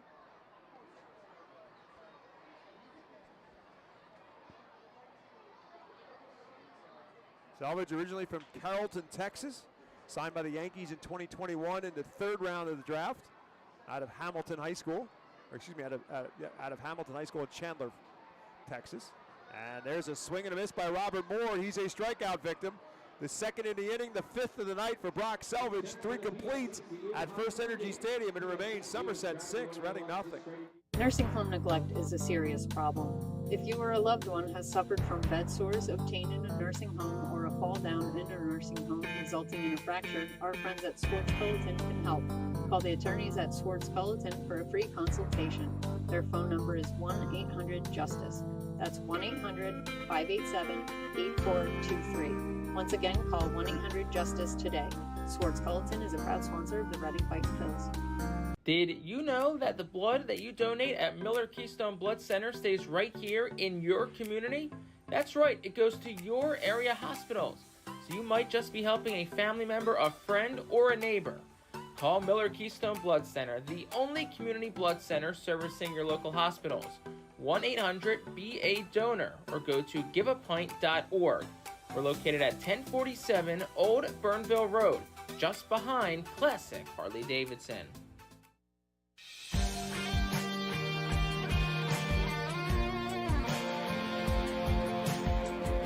Top man for the 4th inning. It's a 6-0 ball game. Somerset on top. New arm in for the Fightin' Phils. It's Andrew Baker. Well, more on Baker here in a moment. And want to introduce back to the broadcast booth Sheik Mia from the Pennsylvania Virtual Charter School. Sheik, you're the marketing director at PA Virtual Charter School. First of all, welcome back. Happy to have you. How you doing? I'm doing great. It's always a great time when I'm here at FirstEnergy Stadium. Love hanging out with the Fightins, and it's always just great just to be at the ballpark. There's no other place to be really than to be at a ballpark in the spring and the summer. So, as Augustine Ramirez steps in, of course, PA Virtual Charter School, one of our sponsors for tonight's fireworks show, also a proud 2024 season partner as well. So, first pitch to Ramirez misses down for a ball 1-0. So, school year starting to wrap up. We're moving towards the summer months. What's kind of the main focus? What are you pushing the most right now at PA Virtual Charter School? So we got a few things going on as the school year wraps up. Of course, we're still trying to get some last-minute pushes for our seniors to get, their scholarships and things like that for the fall. But the big thing is we got our summer camp coming up. So we have our virtual summer camp. It is our 5th year. Hard to believe, something that came out. As a ground ball towards the middle, that'll leak in the center field for a base hit. Augustin Ramirez to the board, Ben Rice the batter. Yeah, summer camp came out during the pandemic, which is why it was virtual to begin with. when kids couldn't get out. And apparently a lot of people loved it. So now we're in our 5th year, which anybody can take part in our summer camp. It's 100% free. You don't have to be a student of PA Virtual. Anybody can sign up. They go to pavirtual.com. We'll start accepting people May 1st. And once again, 100% free. All you need is a computer. Ben Rice steps in, no outs in the top half of the 4th inning. First pitch inside, 1-0. So I think we'll hear summer camp, and you think of kids running around outside, different games, sports activities. So when you talk about virtual summer camp, what kind of things can kids or parents expect when signing one up for PA Virtual Charter School summer camps? Sure. Some of that actually is we're going to have some theme nights, or theme weeks rather, including what we're calling Get Outside Week. So we're trying to promote some of that stuff. But some of the other things are just educational lessons. They're every day, 10 a.m. to noon on weekdays, excluding like 4th of July, those holidays. First pitch is at the knees for a strike. It's 2-1 to Ben Rice. And so we're going to have a bunch of different things going on. Our teachers are going to be teaching different lessons to keep kids engaged and have a little fun. And then we usually have guest speakers, including usually every year we do something with the Fightin, and we do a little tour of the stadium. Next one misses down. 3 balls, 1 strike to Ben Rice. And, we try to invite the kids out to come to a game and enjoy the stadium if they've never had before, or if they've come back for the 10th time. It's always fun to do stuff like that. So it's just really just trying to get kids involved, trying to get kids to have fun. 3-1 misses outside, ball 4. So Ben Rice is aboard on a no-out walk. Ramirez up to second. It's first and second no-outs for Ben Cowles. So as Sheik mentioned, of course, PA Virtual Charter School, they're now enrolling for the fall. You can go to pavirtual.com, or you can attend an open house to learn more. You're also set up here in the Stadium Plaza tonight, and we believe that there is a free drawing. You want to elaborate a little bit more on that? Sure. Every time we come here, we try to do a little raffle, and we usually have 3 winners. So this year, or today rather, this year we're going to be doing raffles whenever we're here. But today in particular, we're giving away a PA Virtual Tumbler, a PA Virtual Speaker, and a chance to win a 4-pack of tickets to a future Red and Fightin's game. So a bunch of prizes that we're trying to give out just to allow people to come and learn a little bit about our school, not to mention anyone that comes to our table, no matter what, gets a nice little drawstring bag that is made out of cloth and really durable. Lots of goodies at their table down in the plaza right now, so if you're listening from somewhere else in the ballpark, head down now and visit the PA Virtual Charter School table. So just had a mound visit between William Simonite and Andrew Baker, as Baker will come set. Runners on first and second, no outs, top of the 4th. Baker fires home, and it's swung on, grounded foul to the left side. It's 0-1. So you're a pretty frequent visitor, it feels like, here to FirstEnergy Stadium and Fightin Phil's games. What are some of your favorite things about coming out to the ballpark? Honestly, just the atmosphere. Regardless of whether it is a night where it's a little bit on the chilly side like tonight, or when it's blazing hot in July, there's always some sort of energy there. And let's turn ground ball, almost ate up Schwecke. There's one, throw to first. It is in time, just as Sheik said. It's an around the horn 5-4-3 double play from Ben Cowles. 2 outs in the inning for Alex Vargas. Ramirez does move up to third, and there's 2 outs in the inning. But yeah, FirstEnergy Stadium, I mean, probably if you're listening, you can even hear in the background how excited people are. The game's 6-0, but yet you get to see an excited double play started at third base, and everybody's into it. And I feel no matter where you are in the stadium, whether you have young ones and you're at the kids zone or you're watching the game, you can just feel the energy here. Vargas tried to check his swing, but went. No balls, 1 strike to him. 2 outs here in the 4th. Once again, I'm Jake Starr, joined by Sheik Mia, Marketing Director at PA Virtual Charter School. Baker fires the 0-1 outside, 1-1. PA Virtual Charter, one of our sponsors for the fireworks show this evening. That'll be after the game, and as Sheik mentioned, great atmosphere. Both grandstands are pretty much full. Main grandstand also about 80% full. The 1-1 is swung on and missed 1-2. Sneaks away from Simonite, and Baker's a strike away from getting out of this inning. A little bit more chilly than the last time you joined us. I believe that was last July, so a little colder, but we talk about summer camps. You're thinking warm weather at this point. Yeah, and what's the cool thing about a summer camp like what we do, as I mentioned, it's virtual, so you got to get your head around that, right? But I'm sure the parents that are listening, just to get a couple hours to where your kids are safe, watching something that's unique, learning something that's new, and that they're going to be engaged in, and you get an opportunity to, do a little laundry or something is always nice. And we kind of sneak in some lessons too, kind of like when you watch baseball and you can kind of sneak in a little math in there. Want to keep the brains working even during the summer. That one served out towards shallow right center field. Radcliffe in, slides, and it sneaks under his glove and by Martin, and it'll roll behind him. Martin gets to it. Going towards third is Vargas. A throw to third gets by Schwecke. So it'll be likely an RBI triple for Alex Vargas, scoring Ramirez, and that makes it 7-0. So that'll bring J.C. Escara to the plate. We'll see what they officially rule it. It was a tough play for Radcliffe in right. So when you come out to FirstEnergy Stadium, of course, there's a lot of things to do. There's also a lot of things to eat. I know I have some of my favorites, but when you come out to a ballpark, what are some of your favorite things to get from the concession stands? Well, I'll say one thing that's really interesting when I first came here and I saw it was the churger. That's a popular answer. Yeah, so for people that don't know, it's a burger, and it's a chicken breast all on a bun. It doesn't sound, it sounds like huge. It's not, and it's actually really, really good. It's a nice combination. That pitch is swung on and missed. It's 1-1. I mean, lots of great options here at America's Classic Ballpark. Just a lot of times we'll get the smell kind of rising up from down low. Funnel cake will hit our nostrils a lot. That's one to definitely go for. 2 balls, 1 strike as Escara takes it. Once again, Jake Starr and Sheikh Mia, the marketing director at PA Virtual Charter School. PA Virtual Charter, the top performing cyber school in PA. Now enrolling for the fall, and also as we talked about, summer camp program as well. 2-1 is outside, 3-1. I think one thing I want to point out too, like our school is statewide, and one thing that's interesting about this stadium here is that it's not the center of the state, but it's very easy to get to. I mean, no matter where you are, whether you're in the Poconos or you're down in Philly, it's not that far of a drive. And it's definitely worth getting here too. No more than a couple of hours. 3-1 is popped straight up.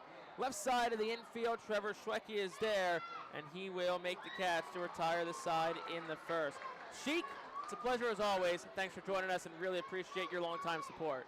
Thank you for having me up here. It's always fun. Well, that'll do it for the top half of the fourth. Somerset does get one. It makes it 7-0. Back after this in the Fightin' Phil's Radio Network. Are you ready to embark on the adventure of retirement? Welcome to the Highlands at Wyomissing, where over 35 years of experience have perfected the art of senior living.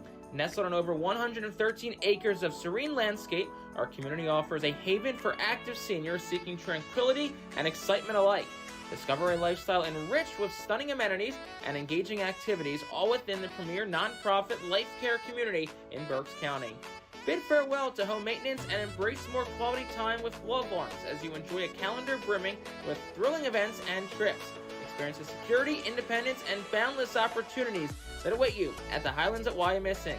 Call us today and unlock the possibilities of your retirement. Visit the Brentwoods Industries Fightin' Phil's team store to stay repped all season long. Head to our store at FirstEnergy Stadium or online at artphils.com/shop.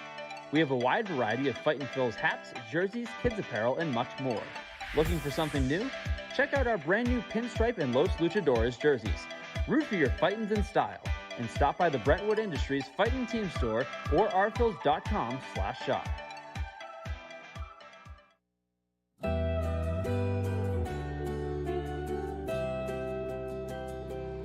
Bottom half of the fourth inning, Somerset tacked on another. Fightin's pitcher Andrew Baker, make it a 7-0 game. Bottom half of the fourth inning. And during the inning, we'll take a look around the Phillies organization thanks to EPA WA Weather Consulting, your source for public and private forecasts in Pennsylvania, New Jersey, Delaware, and northern and eastern Maryland. First up, it's Jose Rodriguez, 2-3-4, due up for manager Al Pedrique. First pitch to Rodriguez, swung on, broken bat floater towards shallow center, and it's down for a base hit. Leadoff single for Jose Rodriguez. Brings Bryce Ball to the plate. Lots of broken lumber this week, Bob. Yeah, there has been a lot of broken lumber indeed, and the Phils have 2 hits, and combined, I'm not sure that the 2 have reached 100 miles an hour. Wilson's was 68. This was 65, so I'll let you try and do some math here. That's 133. Good work. That Temple degree comes in handy. Carry the 1. Bryce ball in from the left side as Rodriguez gets his lead against the lefty. Selvage fires up for a ball 1-0. Phillies a big win last night. They improved to 17-10. 9-3 final at San Diego. And first pitch out west, about an hour away for game 2 of a 3-game set with the Padres. Here's the 1-0. Ball takes inside 2-0. Aaron Nola into the 8th inning for the 3rd straight start. 8 frames, 10 strikeouts, improved to 4-1. Phillies got homers from Schwarber, Harper, Marsh, Castellanos, and Rio Muto in that win last night. Selvage set at the letters. Here's the 2-0. And ball swings at a pitch outside. It's 2-1. Lehigh Valley dropped to 10-12. A 6-4 loss to Charlotte last night. Currently in progress against the Knights. Michael Mercado went 3 2/3, got to start 4 strikeouts. 7 pitchers in total, though, threw for the Iron Pigs. As here's the 2-ball, 1-strike offering, but first to throw over to first. Jordan Luplo had 4 hits. Lehigh Valley just 5 in total. Griff McGarry suffered the loss. Cal Stevenson had a hit, scored a run. Matt Kroon and Weston Wilson both each scored as well. 2 balls, 1 strike to Bryce ball. Rodriguez his lead. Here's the pitch. And ball swings. Skies it in the air towards the left. In comes Dunham. And he'll get to a spot. Shuffle towards his right, and the left fielder makes the catch. Out number 1 for Trevor Schwecke. Highgate Jersey Shore fell 5-0 at Aberdeen. Also currently in progress against the Ironbirds. 9-10 overall for the Blue Claws. Esteban Zone Jimenez started 5 innings, 4 runs, 5 strikeouts. Felix Reyes had a couple of hits, while Jimenez had the loss. Blue Claws, though, were held at just 5 hits on the night. Schwecke digs on in. First pitch to Schwecke. Swung on and sliced foul. Clearwater's winning streak came to an end. They dropped to 13-6. Still tied for first in the Florida State League West. Fell 1-0 to Bradenton, also currently in progress against the Pirates single-A Marauders. No balls and 1 strike to Trevor Schwecke, the pitch. Swung on and dribbled down the third base line, but a roll foul where J.C. Escara scoops it up. George Klassen, boy oh boy was he dominant again. 6 innings, 2 hits, no runs, 8 strikeouts as a 0 ERA. Through 4 starts so far. Andrew Schultz struck out the side in a clean inning of relief. So should hopefully see Schultz back in the coming days as long as he feels good after that rehab assignment last night. Chase Hopewell suffered the loss. Clearwater had just 1 hit in the loss as well. And we said their winning streak comes to an end. They'll try and start a new one tonight. Next pitch to Schwecke, a ball. It's 1 ball, 2 strikes to him. 7-0 lead. Somerset on top, bottom of the 4th. Here's the pitch. And it's swung on a miss on a breaking pitch, and Schwecke's down on strikes. 2 gone in the inning, 6 strikeout of the night for Brock Selvage, and that brings Ethan Wilson to the plate. Certainly have to be very impressed by the young left-hander. He's just 21 years of age, won't turn 22 until the end of August, but really great command of his pitches. Here's the pitch. Wilson swings and fouls it in and out of the mitt of Augustine Ramirez. Also really tough on lefties. As Ethan Wilson steps in from that left-hand side. That slider is really good. No balls, 1 strike to Ethan Wilson. They'll throw over towards first. Rodriguez back in. 5 for 6 in stolen bags this year, Jose Rodriguez is. As Wilson, who's 1 for 1 tonight. 3 for 8 overall since coming off the injury list. Here's the pitch. Wilson takes a curveball. It's in for a strike. It's 0-2. That's that slider. He's locked up quite a few left-handed sticks in the Fightin's lineup. He threw it 3 straight times to Baron Radcliffe. So no balls, 2 strikes, 2 outs to Ethan Wilson. Selvage Pierce home, the lefty slightly closed stance from the mound. Center of the rubber, fires the 0-2. That's a fastball at 92, up for a ball, it's 1-2. Yankees did announce that we will get another Major League rehab assignment, and no, it's not DJ LeMahieu. Third baseman John Birdie is currently scheduled for a MLB rehab assignment for tomorrow. Here's the 1-2, and Wilson hits a two-hopper to first. Rice waits back on it, fields it belt high, then touches the bag. And that will retire the side in the fourth. No runs, one hit, no errors, one left for the Fightin' Phils. We'll go to the fifth. Somerset's on top. It's 7-0. Every time you grab an ice-cold 20-ounce Pepsi, you'll find a Pepsi emoji on the side of the bottle. So while the Pepsi delivers this, the Pepsi emoji delivers this. Ooh.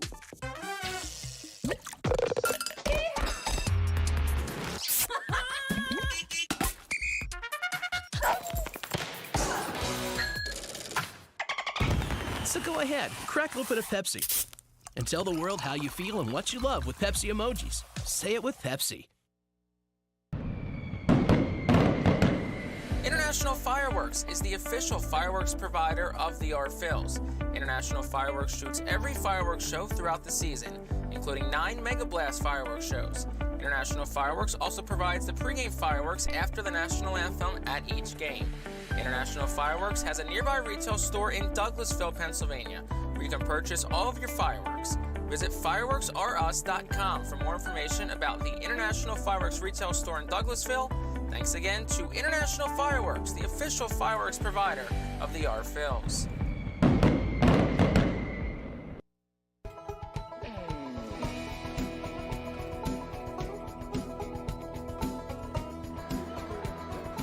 We go to the top of the fifth inning, and the Fightin' Phils would like to recognize Body Zone Sports and Wellness as the official workout facility of the Phils. 7-0, Somerset has the lead as the bottom third of manager Raul Dominguez's lineup is due up here against Andrew Baker, who's back out for his second inning of work. Baker, the 6'1", 190-pound righty from Montgomery, Alabama. He'll work against the lefty Elijah Dunham. First pitch home is swung on and hits off the netting behind home plate. It's 0-1. So close the line on Noah Skiro, 3 innings, 7 hits. 6 runs, 5 earned, 4 walks, and 0 strikeouts. The 4 walks, as we said, is a season high. 6 runs match a season high. Next pitch is dribbled down the first baseline underneath the glove of Bryce Ball into right field towards the corner. Dunham to second. He's sinking 3. Radcliffe gets to it, but there will be no throw to third. We'll see what they rule it, but for now, standing on third base is Elijah Dunham with a leadoff 3-bagger. I'll tell you, this team over the last 2 nights has just racked up extra base hit one after another. Doubles, triples, and with Augustine Ramirez, the home runs as well over the course of these 2 nights. So Jared Wagner steps in. He has a single so far tonight. So still waiting on the official ruling. No error on the board, so we're going to assume that's a triple. As it is a triple, Dunham's second of the year. First pitch to Wagner is a strike. So it's 0-1. Infield will come up for the Fightin' Phils. They trail 7-0 in the top of the 5th. Baker will come set at the belt, fire home. And it's outside, 1 ball and 1 strike. It's not every night that you're going to see 3 triples, but that's what Somerset has so far, and we're only in the 5th inning. 3 triples for Somerset. Rice has a double. 4 extra base hits tonight already. Excuse me, 5 because there was the Ramirez home run. Yeah, that's correct. Last night, Somerset 10 extra base hits, which is the most allowed by Reading this season. Also the most they've allowed since allowing 10 back on April 12th of last year against the Hartford Yard Goats. 2-1. Swung on and dribbled foul. It's 2-2.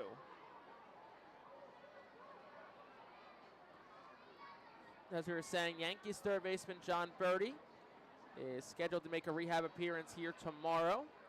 So lost out on the LeMahieu rehab this week, but get the John Birdie one to finish the week. And the 2-2 is fanned on a miss by Wagner. Nice slider at 82 from Baker. And that's out number 1. Strikeout also number 1 for the righty. Yeah, Yankee fans certainly have to be hoping that they rehab, that it's not an instant replay of any kind after the LeMahieu rehab, which lasted just 1 at bat and 1 inning. Here's Aaron Polensky, the 9-hitter. First pitch. It's in for a strike on the inside corner. It's 0-1. So tomorrow now has the birdie rehab.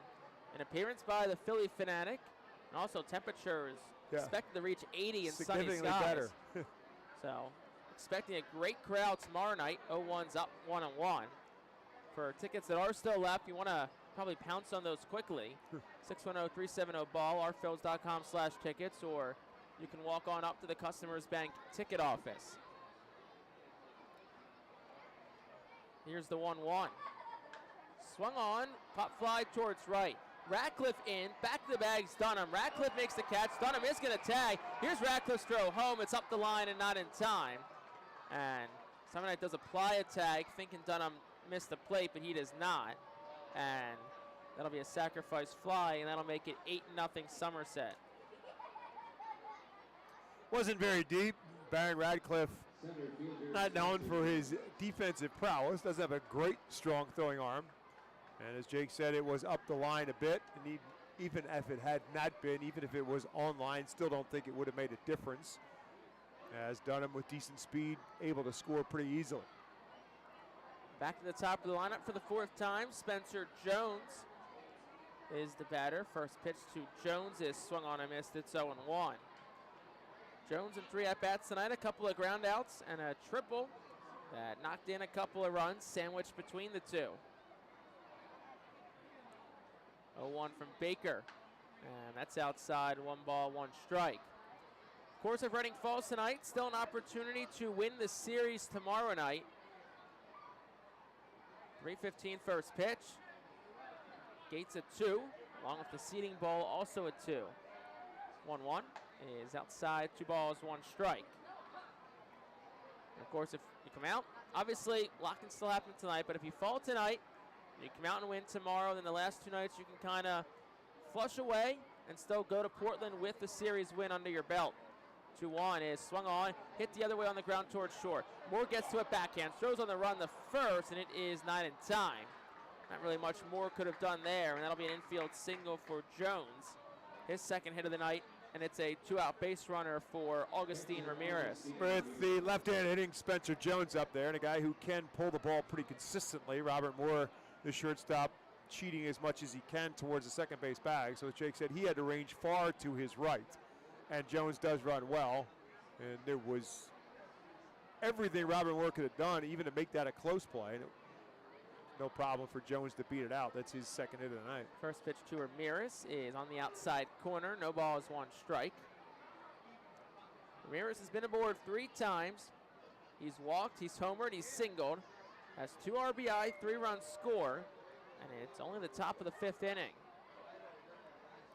Baker fires the 0-1, swung on and dribbled foul. It's 0-2. And Andrew Baker is a strike away from getting out of this top of the 5th. Good slider there by Baker. Ramirez, thinking he was going to get a fastball, had kind of sold out on that fastball, was way out in front, just threw his bat literally at the ball just to make contact. 0-2. Swing and a miss, struck him out. And Augustine Ramirez goes down on strike. 2nd strikeout for Andrew Baker. And that'll end the top of the 5th. 1 run on a couple of hits, no errors, and 1 left on base for the Patriots. We're halfway home from Baseball Town. Bottom of the 5th up next. It's 8-0 Somerset. Cornwall Manor is an active senior living community on a 190-acre campus in Cornwall, Lebanon County. The community offers independence and opportunities for wellness and fitness, as well as educational and musical programs, and the peace of mind of having convenient health care on site. Cornwall Manor offers a range of residential choices from apartments to homes. Prospective residents are welcome to visit us for lunch and have a chance to learn more about the community. More information is available online at cornwallmanor.org. Cornwall Manor, celebrating 75 years of senior living. Watch me now. Listen up, baseball fans. The Bally Live app is your home for everything MILB. Download the app today and watch every single MILB game absolutely free. Chat and interact with other fans, play daily games, and win prizes. Plus, you'll get access to the MILB Zone, where you can follow your favorite MILB players and teams all season long. So step up to the plate and download the Bally Live app today.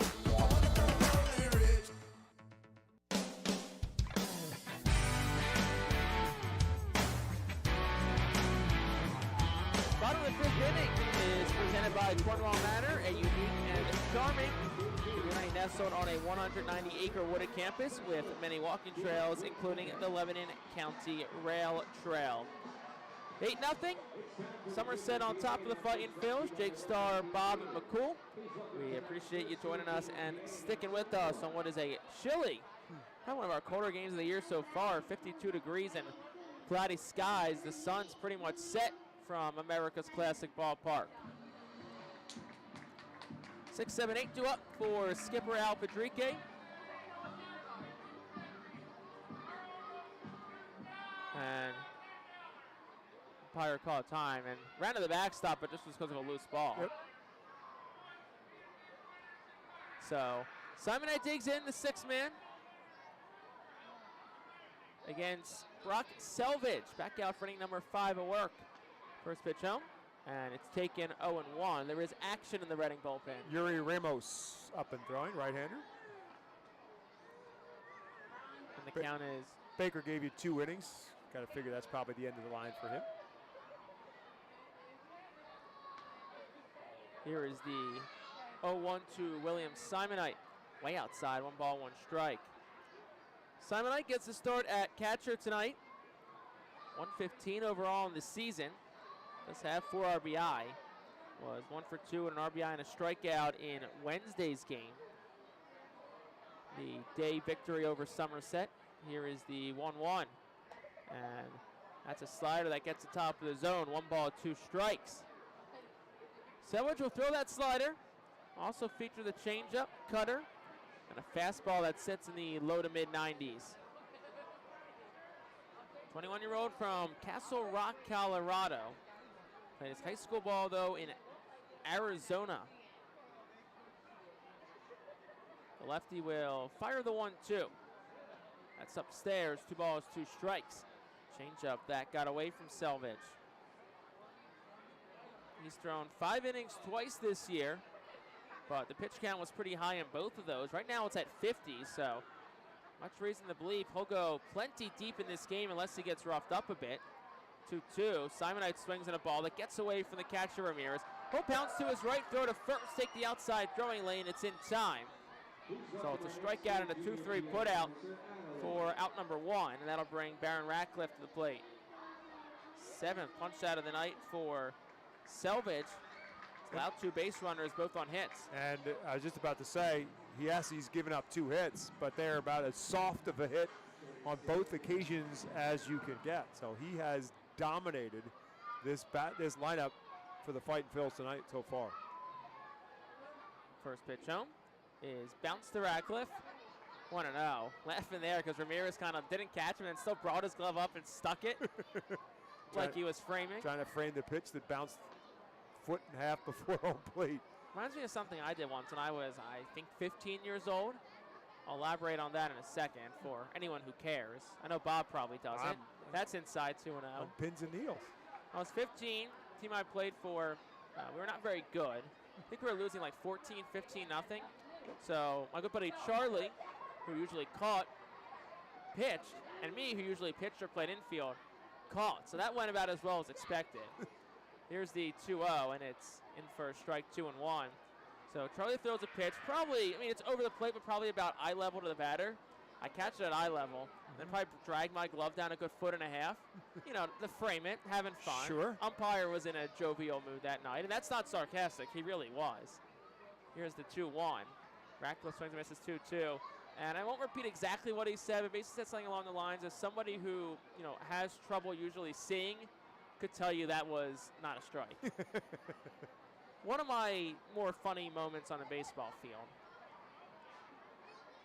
Here is the 2-2 pitch. And Radcliffe swings and misses. Strikeout number 8 for Brock Selvage. And that brings Casey Martin to the plate. 2 outs, bottom 5, 8-0 Somerset. Bases are clear. Baron Radcliffe getting a steady diet of sliders from Brock Selvage. And he has been no match for that slider so far. Head down for Radcliffe as he makes his way to the dugout. So Martin digs in the 8-man. 2 outs in the 5th. Selvage, who has been phenomenal tonight, fires the first pitch. It's just outside for a ball. It's 1-0. Now, on the serious topic of receiving, because I like to use receiving more than I like to use framing, because I think framing kind of makes it seem like you're trying to move and steal a strike, where receiving is, if you receive the ball well, you can, quote unquote, steal a strike for your pitcher. Next one's in for a strike. It's 1-1. The Fightin Phil's catchers every day working incredibly hard on their receiving game. Developmental coach Carl Ellison will usually set up a pitching machine just in front of the dugout pregame. And Caleb Ricketts, William Simonite, 1-1 is swung on and missed 1-2. Arturo De Freitas will work pretty hard, pretty tirelessly on their receiving, because it is a really invaluable aspect of this sport that I think goes unnoticed pretty often. Here's the 1-2, and it's swung on and dribbled foul. Of course, last year that was Ray Ricker, who worked at the catchers. Ray now the assistant director of the Phillies complex down in Clearwater, but remains in the Phillies organization. 1 ball, 2 strike count to Casey Martin. Selvage will fire home. Martin swings, hits it in the air, out towards right center. Started in was Polensky, then he backs up a couple of steps, and the right fielder makes the catch. And that retires the side in the 5th. 6 straight sent down by Selvage. No runs, no hits. Nobody left on base. We'll go to the 6th. Somerset still on top. It's 8-0. Cornwall Manor is an active senior living community on a 190-acre campus in Cornwall, Lebanon County. The community offers independence and opportunities for wellness and fitness, as well as educational and musical programs, and the peace of mind of having convenient health care on site. Cornwall Manor offers a range of residential choices from apartments to homes. Prospective residents are welcome to visit us for lunch and have a chance to learn more about the community. More information is available online at cornwallmanor.org. Cornwall Manor, celebrating 75 years of senior living. When the Reading Fightin Phils get hungry, we turn to our team feed partners. Special thanks to Chick-fil-A, Giovanna's Pizzeria, Railroad House, Wyomissing Restaurant and Bakery, Jersey Mike's Subs, Mimo's Italian Restaurant and Bakery, Subway, and Clean Eats for making sure the Fightin Phils front office is never hungry on game day. Our staff enjoys delicious meals from our team feed partners. Don't take our word for it. Find out for yourself today.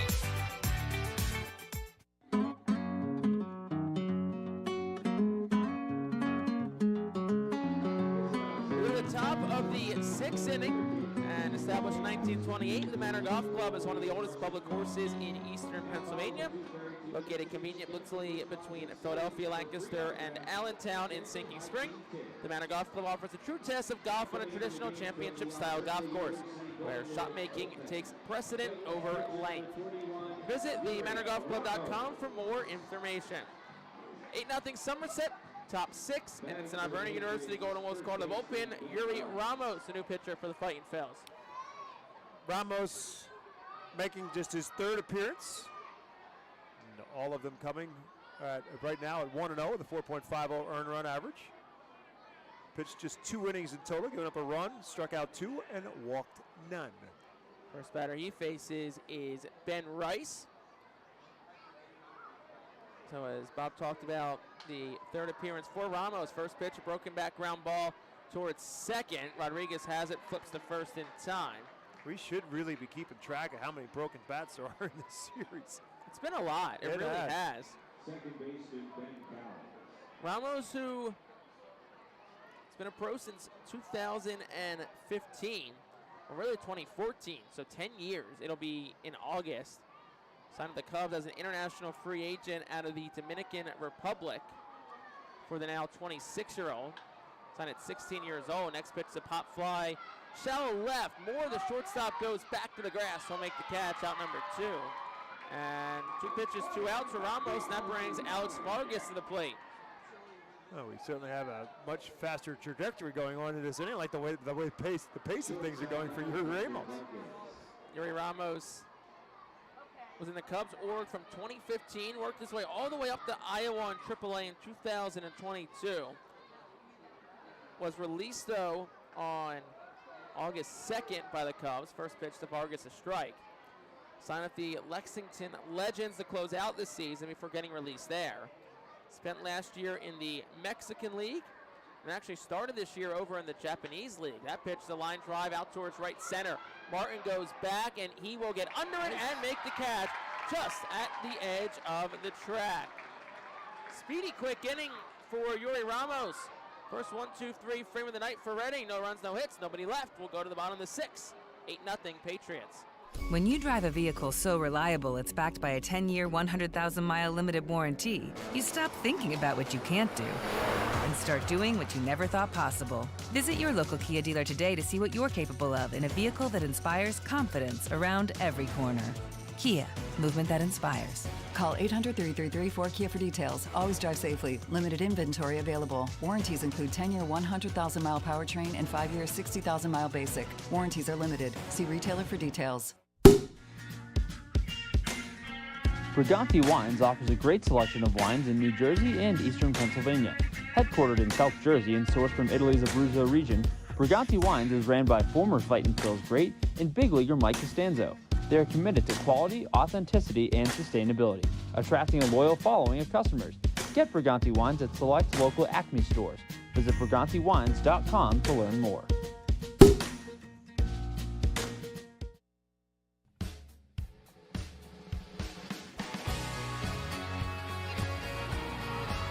Bottom half of the 6th inning.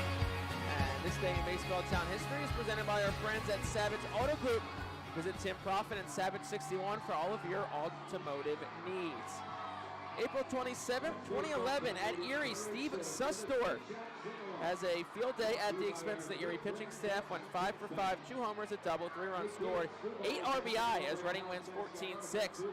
8 RBI ties a franchise record set by Steve Carver in 1998. Tuffy Goswitch had a good day himself, also hitting 2 home runs while driving in 5 and scoring twice. Yeah, that's a pretty good day. 8 RBIs. I'd say. So 8-0 our score. Somerset on top, bottom 6. 9-1-2 up for Reading. And I'll start with Arturo De Freitas, making his first start of the season, just 2nd overall in AA.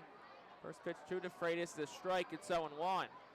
Arturo, who was called up in August last year, spent most of it on the development list, but did start the last day of the season in Binghamton, was 0 for 3 against the Rumble Ponies, so still in search of his first AA hit. 0-1 is down low for a ball, 1-1. From all reports, though, I heard from spring training, Arturo had a really good spring offensively. Went deep a few times, and really every day when I was getting spring training reports, something positive was said about the bat from Arturo De Freitas. 1-1 is swung on, hit in the air towards right, not deep. Polensky, the right fielder, tracks towards the line. Now he'll go back to his right and reach for it to make the catch. And that's out number 1 to Freitas, bringing Robert Moore to the plate. Somerset's been battling some wind on some of these lazy fly balls off the bat of the Fightins. Wind blowing at about maybe 8 to 10 miles an hour, and it's blowing out to left center field. So the right fielder, Polensky, thought he was in a good spot, and then the wind kind of drifted him a little bit, but he stays with it. So Moore digs in. He's 0 for 2 tonight. Here's the pitch, and it's in for a strike, 0-1. Moore scuffling a little bit. He's 1 for 12 this week. Entered the week on pretty long on-base and hit streaks. Both of those have been stifled.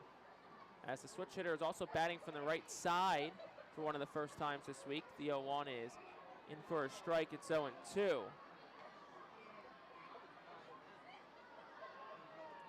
Moore, of course, who's predominantly bats as a lefty, with the majority of right-handed pitching that he sees. And here's the 0-2 from Selvage. That's down, 1-2. For what it's worth, though, I mean, small sample size. Moore's 256 against righties. Entering tonight, he was 1 for 2 against lefties. So when I say small sample size, it's a pretty small sample size. Not really used to standing on the right-handed batter's box probably that much this year. Here's the 1-2, and it is swung on, slicing foul down the right field line towards the Fightin's bullpen. It's 1-2. That's one thing, and if I could have ever learned how to do that, be a switch hitter. It's a valuable so tool if valuable. you can, but you have to assume, obviously, even if it doesn't matter whether you're dominant right-handed or dominant left-handed, but you're going to see more right-handed pitchers, and so you're going to get more experience from the left-hand side. 1-2, Moore swings and misses. He's down on strikes. Strikeout number 9 for Brock Selvage, and that'll bring Jose Rodriguez to the plate. As good as Selvage has been throughout this, and he's been outstanding. That is his 69th pitch. So he's been on an economy of pitches as well. He has not walked the batter, and obviously that helps. But with 9 strikeouts and still only at 69 pitches is pretty impressive stuff. Jose Rodriguez digs in. First pitch swung on and fouled back. It's 0-1. So Selvage now at 9 strikeouts. That matches the most by an opposing starter this year. Blaine Abeda did it last night with 9. So second straight night that an opposing starting pitcher has had at least 9 strikeouts. And Selvage's night seems long from over. He's just at 70 pitches. Here's the 0-1. Rodriguez, big swing and a miss. Carouseled around the right-handed batter's box and then hopped to the left side. So now he'll take a circle behind home plate umpire Chad Patterson and ask for time and head back to the right-handed batter's box. That's been the trademark for Jose Rodriguez since his start here in Reading. He does not get cheated early in a swing. He'll go for it all early, but he has been better with 2 strikes on him and kind of shortened up on the stroke a little bit. So no balls, 2 strikes, 2 outs to Jose Rodriguez. Selvage fires home, and that's down low. Popped straight up and went behind home plate. Won't matter, of course, with nobody on base. And that's part of it for Rodriguez. He has been pretty good at not chasing with 2 strikes. He's patient with 2 strikes. He continues to work the count. 1-2 home. And that one just misses down, it looks like. Selvage thought he had was it. halfway to the dugout. So 2-2, 2 outs, bases empty, bottom 6, 8-0 Somerset. Selvage will come set from the third base side, fire home. And Rodriguez swings and dribbles it foul towards the third base coach's box where Al Patrique will jog over and get it and surveys the crowd looking for a fan, and then overhand throws one. Sizing him up was Al. It's the first time I've seen Al do an overhand throw from the third base coach's box, at least at home. 2-2. Swing and a miss. Struck him out on a ball in the dirt. Ramirez applies the tag to retire the side. 10th strikeout by Brock Selvage tonight. He is sent down 9 straight. We'll go to the 7th. Somerset still on top. It's 8-0. Fans, nothing beats a great day at Golden Oaks Golf Club. Located just minutes from Reading, Golden Oaks is a beautiful, award-winning golf course open to the public with perfect greens, lush fairways, and a course playing for 5 sets of tees. Bogey's Pub is open to the public with the area's best full-course menu, featuring indoor and outdoor seating and TVs to watch your favorite sports teams. Let the Golden Oaks Golf Club team cater to your need. Lunch, dinner, golf outings, parties, company events, and fundraisers. Visit our website at GoldenOaksGolfClub.com and follow Golden Oaks Golf Club and Bogey's Pub on Facebook. Golden Oaks Golf Club, where great memories are made. The Fightin Phils thank White Star Travel and Tours for presenting the 2024 Fightin Phils Fan Road Trip. This year's trip runs from July 26th to 29th and features stops to see the Fightin Phils in New Hampshire, along with the chance to meet a player and coach. The trip also heads to the Baseball Hall of Fame in Cooperstown, a Red Sox-Yankees game at Fenway Park, and finally Citizens Bank Park to see the Phillies take on the New York Yankees.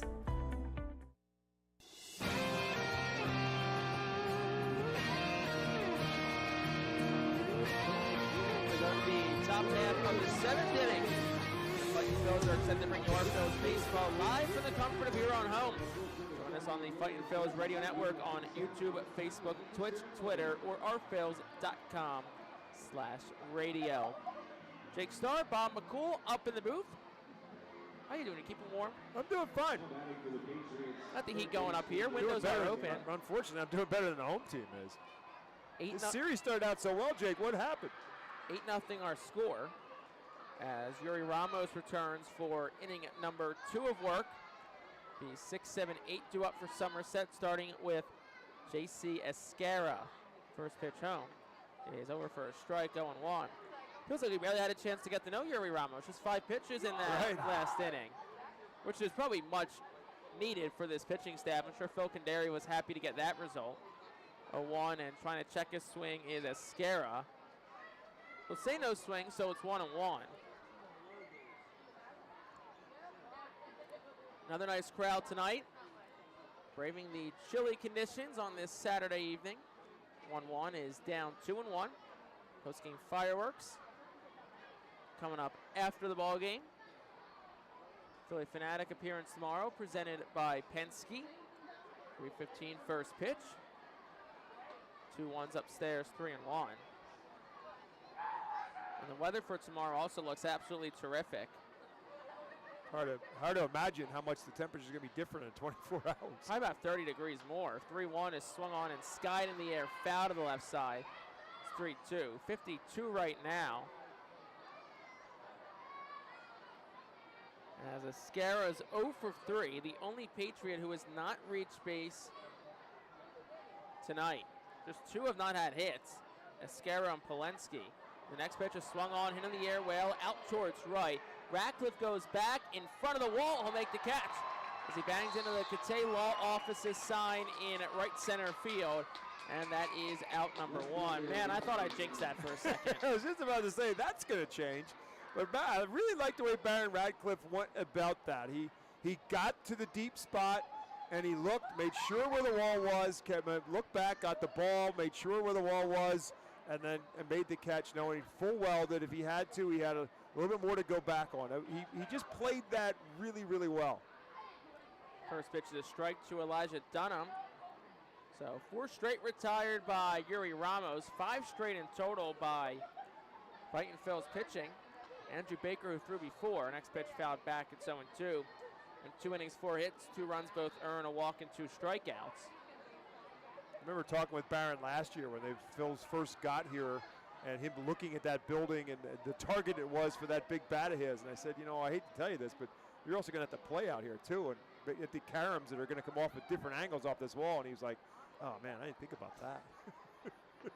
Here's the 0-2 to Dunham, and swing and a miss, struck him out. First strikeout for Yuri Ramos, and that'll bring Jared Wagner to the plate. And that ball off the bat of Escara was 355 feet. Need to go probably about 360. So Wagner steps in, he's 1 for 3 tonight. First pitch to him is in for a strike, it's 0-1.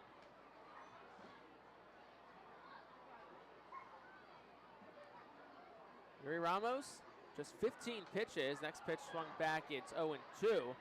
Should he get this quickly? I wonder if they try and give him a 3rd inning. Good point. Nobody's up as of yet, although there's a little bit of stirring going on down there. The same in the Somerset bullpen. Would imagine that Selvage is on some semblance of a pitch count, but his numbers are so good. Pitch to Wagner, misses up 1 and 2. Matt Russell is beginning the stretch in the Fightin Phil's bullpen. As Redding just tries to piece this together to the 9th. 1-2 is inside, 2 balls, 2 strikes. Ramos has started though, was a starter pretty much up until COVID. And then since COVID, he's only been a reliever. Primarily a reliever also in Mexico last year, as that one is roped down the left field line. It is off the wall, fair, and it'll roll towards the corner. Ethan Wilson gets to it and gets it in, but it's a laser double. Ball was 110 off the bat. Yeah, and that brings Polensky up. We kidded about the 2 hits that the Phils have, and together they barely reached 100 miles an hour. That was a bullet and off the bat. You could hear it hit the wall Yes, from here. you could. We're probably about 500 feet away. You could absolutely hear it. There was no question about it. I wasn't sure that it was going to stay fair, but it did by maybe 3 feet, and it was a rocket off the wall, and yet another extra base hit for Somerset. So Polensky, the batter, with 2 outs in the inning. Ramos fires, and it's over for a strike. It's 0-1. So 2 doubles, 3 triples, and a home run now tonight for Somerset. Did I miss any? I don't think so. So the extra base hits are certainly aplenty this evening for the Patriots. 0-2 is down, and it's 1 ball, 1 strike, excuse me. Yuri Ramos last year made 41 appearances in relief with Cerreperos de Saltillo in the Mexican League. Went 6-1, a 3.71 ERA. Also had a couple of saves.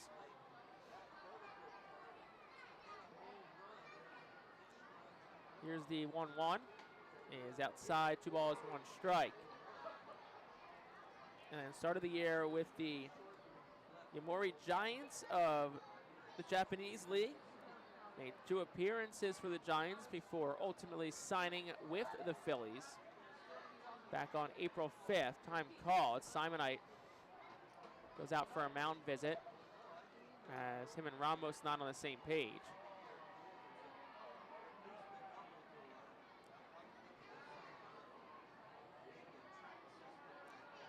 Two balls, 1 strike, 2 outs in this top half of the 7th.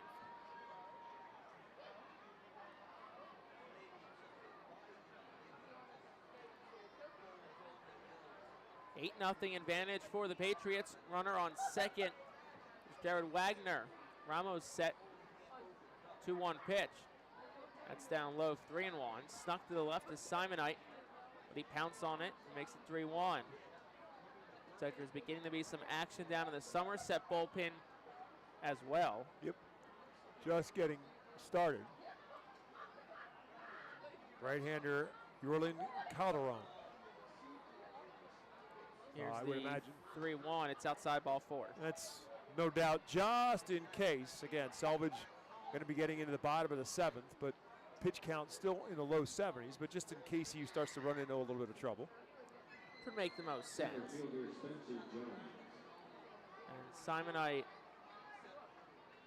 he stepped in front of third base. He's gave some signs, but 2 outs, probably not really much of a chance of a bunt here. Spencer Jones, the batter, first pitch, swung on and hit foul to the left side. It's 0-1. Yeah, the only thing you really think about that, I would imagine that has more to do with in the event that there's a double steal of any kind. The odds of Spencer Jones playing down a bunt here are very, very small. Yeah, double steal seems the more likely play here that you're preparing for defensively. 0-1 is down. 1 ball, 1 strike. It's also probably just making sure to let his infielders know, hey, you got to force out any bag and a ground ball. 1 ball, 1 strike, 2 outs. Top of the 7th. Somerset on top, 8-0. Looking to tack on some more. The pitch. Swung on, ground ball towards short. Robert Moore has it shaded towards the second base bag. Throws the first in time.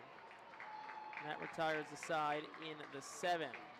No runs on a hit, no errors through left for the Patriots. It's stretch time. Bottom of the 7th up next. Somerset up 8-0. Nursing home neglect is a serious problem. If you or a loved one has suffered from bed sores obtained in a nursing home or a fall down in a nursing home resulting in a fracture, our friends at Swartz Culleton can help. Call the attorneys at Swartz Culleton for a free consultation. Their phone number is 1-800-JUSTICE. That's 1-800-587-8423. Once again, call 1-800-JUSTICE today. Swartz Culleton is a proud sponsor of the Reading Fightin Phillies. Welcome to Aspire Memory Support at the Highlands of Wyomissing, where every day is filled with purpose and connection.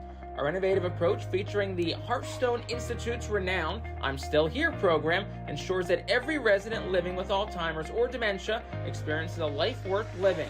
With evidence-based techniques and personalized care, we focus on meaningful engagement to reduce common symptoms like agitation and anxiety.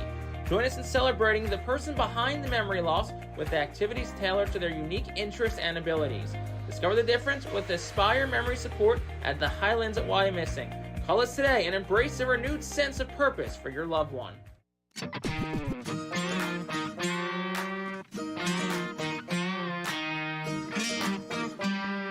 Bottom half of the seventh inning, brought to you by Schwartz Colleton PC. Have your loved one been injured? Get justice. Call Schwartz Colleton today at 1-800-JUSTICE. 8-0 our score. Somerset on top. 3-4-5 to up for the Fightin Phils. Bryce Ball, Trevor Schwecke, and Ethan Wilson. The trifecta of Fightin's at the kind of the plate this inning.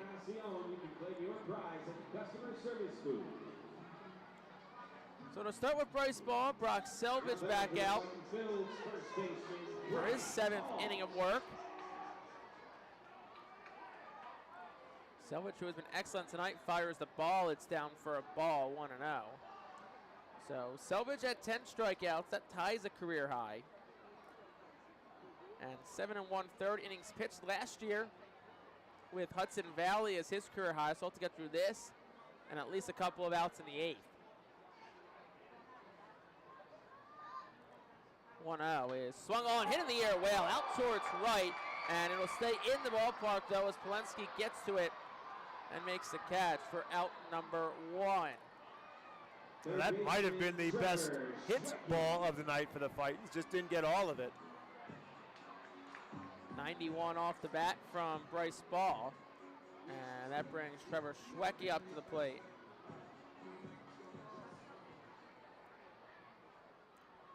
Schwecke 0 for 2 tonight, ground out and a strikeout. Just 2 base runners, both on hits for the Fightin Phils tonight. Schwecke swings and misses. It's 0-1.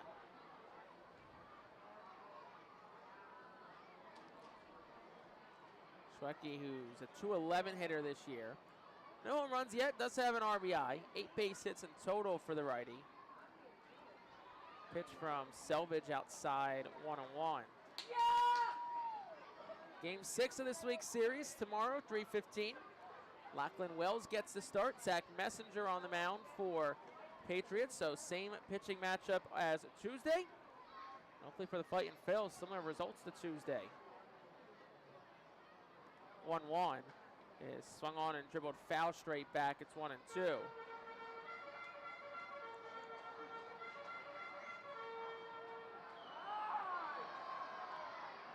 Nice crowd tonight, sticking around for post-game fireworks.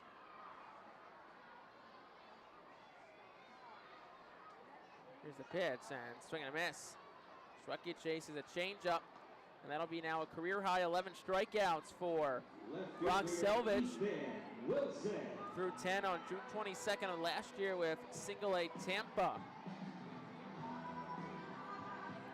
81 pitches for Selvage as Ethan Wilson comes to the plate from the left side. Calderon continues to throw in the Somerset bullpen, but he's not going anywhere right now. First pitch to Wilson's down, 1 ball, no strikes. Not the way this young man is dealing. Again, just 21 years of age. Looks really composed on the mound. Doesn't try to overpower anybody, just really good mix of pitches. Yankees number 10 overall prospect, that's down 2-0. And that slider has some serious bite to it, especially against left-handed hitters. Was on the Yankees breakout team and was also named to the all-spring breakout first team after all those games concluded back in March. 2-0 is curveball against the inside corner. It's 2-1.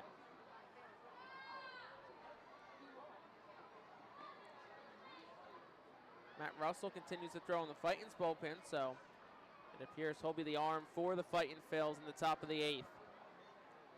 Selvage fires, and that's a 2-hopper towards second. Cowles to his right, backhands it, throws on the run to first in time. And that'll retire the side in the 7th. Another 1-2-3 inning for Brock Selvage. No runs, no hits, nobody left. We played 7. Top of the 8th up next on the Our Phils Radio Network. Nursing home neglect is a serious problem. If you or a loved one has suffered from bed sores obtained in a nursing home or a fall down in a nursing home resulting in a fracture, our friends at Swartz Culleton can help. Call the attorneys at Swartz Culleton for a free consultation. Their phone number is 1-800-JUSTICE. That's 1-800-587-8423. Once again, call 1-800-JUSTICE today. Swartz Culleton is a proud sponsor of the Reading Fightin' Phils. Join us as we celebrate Reading's Spanish and Latino culture during 12 Friday home games this season. The Savage Auto Group Fiesta Fridays are presented by Cathay Law Offices, Suburban Brewing Company, Carl's Cards and Collectibles, Humane Pennsylvania, Star City Boxing, and the American Diner. Fiesta Friday features special Los Luchadores de Reading uniforms, Hispanic and Latino food and music, and other cultural elements throughout the ballpark. Get your tickets now by calling 610-370-BALL, online at ourphils.com, or at the Customers Bank ticket office. We go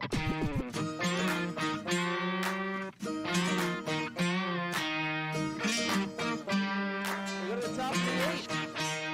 8-0 Somerset has the lead. Yuri Ramos' night is over. The fourth pitcher of the day is Matt Russell, and to tell you more about him and also take back over on the play-by-play, it is Bob McCool. All right, thank you very much, Jake. Matt Russell making his 5th appearance. No decisions as of yet, and an earned run average of exactly 9. 5 innings and 5 runs surrendered, 7 hits as well.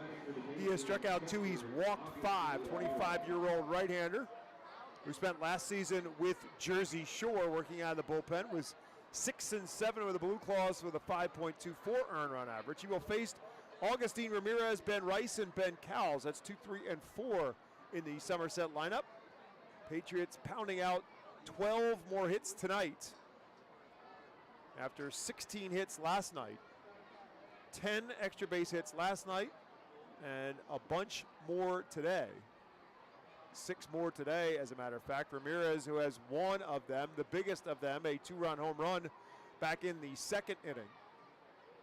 Swings and misses at this pitch, and it is 1 ball and 1 strike to Ramirez. And he calls time. The 2nd inning, the big one for the Patriots when they put 5 across. This a tapper towards Bryce Ball. The first baseman backs up, throws a little bit behind Matt Russell. Nice job by the pitcher, making the catch, running to the bag and making the adjustment for out number 1.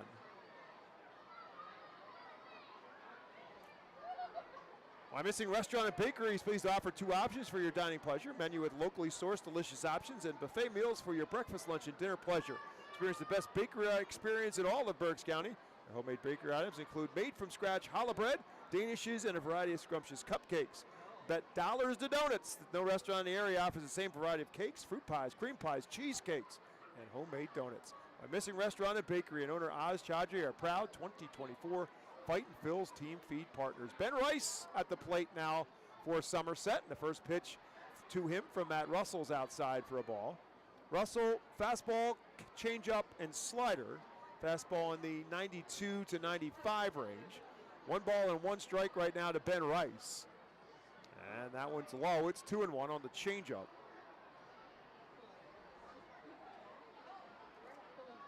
So 2 doubles, 3 triples, and a home run in the extra base hit category tonight for Somerset, mixed in their 12 hits. 2-1 pitch, way inside again. It's 3-1. Russell, originally a product of the Los Angeles Angels, coming out of Missouri State in 2017, taking the 40th round by the Angels in 2017. Signed by the Phillies in 2021. And there's a swing by Ben Rice that comes up empty. It's now a full count. 1 out, top half of the 8th.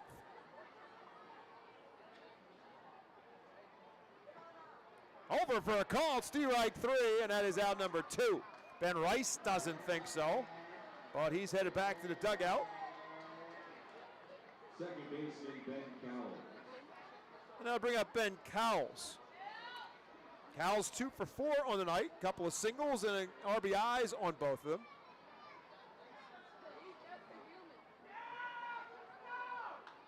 First pitch swinging and rolls it foul down the third base line.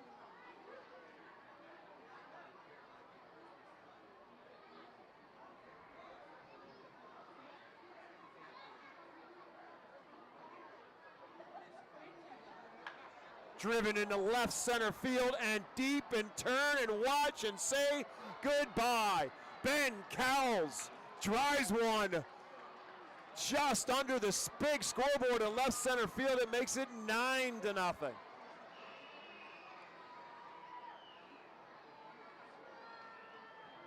Second home run of the season for Cowles. His third RBI of the night, 13 of the RBI column on the season now for Cowles. His third hit tonight, his 7th hit of the series. And that'll bring up Alexander Vargas. First pitch to Vargas is over for a called strike. Vargas took over for Jordan Grotius, who on his first at bat grounded a double play and looked like he may have come up a little bit lame on the run down to first base, so Vargas came in to replace him, and Vargas now batting for the 4th time. He's got a triple in 3 at bats. He's now behind, no balls and 2 strikes.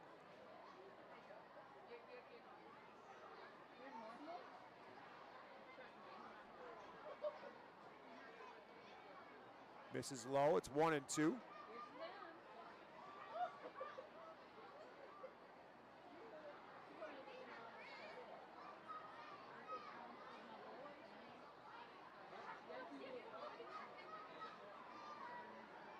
Swing and a miss, and that will do it for Somerset, but more thunder from the Patriots. They get a run on one hit. It was the Cowles home run. We'll head to the bottom half of the 8th inning.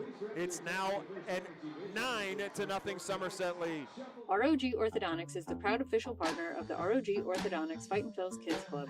Join today at Fightins.com to get your free ROG Orthodontics Kids Club t-shirt, and visit FantasticSmiles.com for more information on why ROG Orthodontics is voted #1 in Berks and Monco.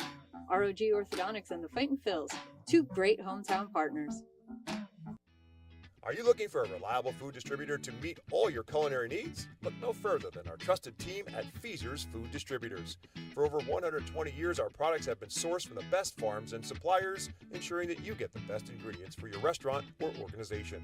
From fresh produce to premium meats, Feaser's supplies everything but the appetite. Visit Feasers.com today to experience the difference in working with a top-tier, family-owned food distributor. Feaser's, your partner for success in the kitchen. Looking for a fast and hassle-free way to get your snacks and non-perishable groceries? Look no further than FeasersDirect.com. With just a few clicks, discover the convenience of having your culinary essentials ready for a pickup at our headquarters in Harrisburg.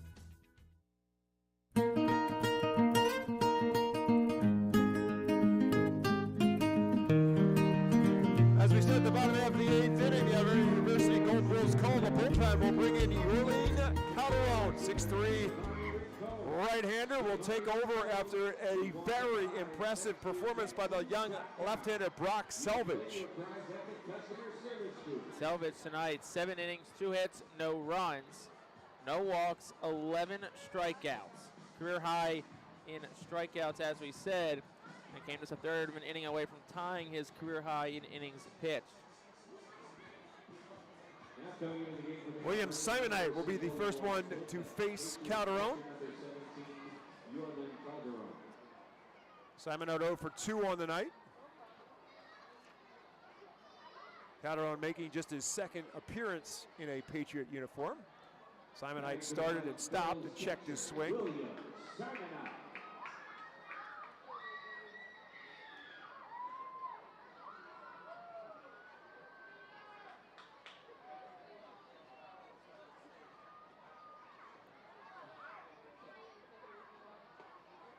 Misses again, it's 2-0. Simonite to be followed by Baron Radcliffe and Casey Martin in the Phil's order. Phil's with just 2 hits so far in this one.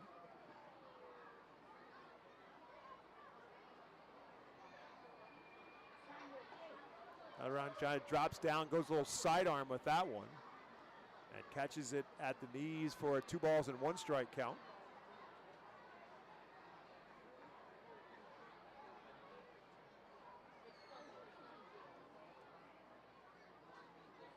Swing and a miss. Swings right over the top of the breaking ball.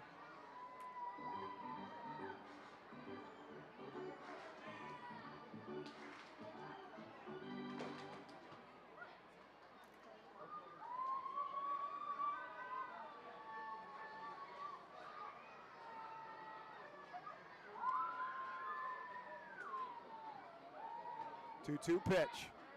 Again, checks his swing, and now it's 3 balls and 2 strikes as Calderon misses low.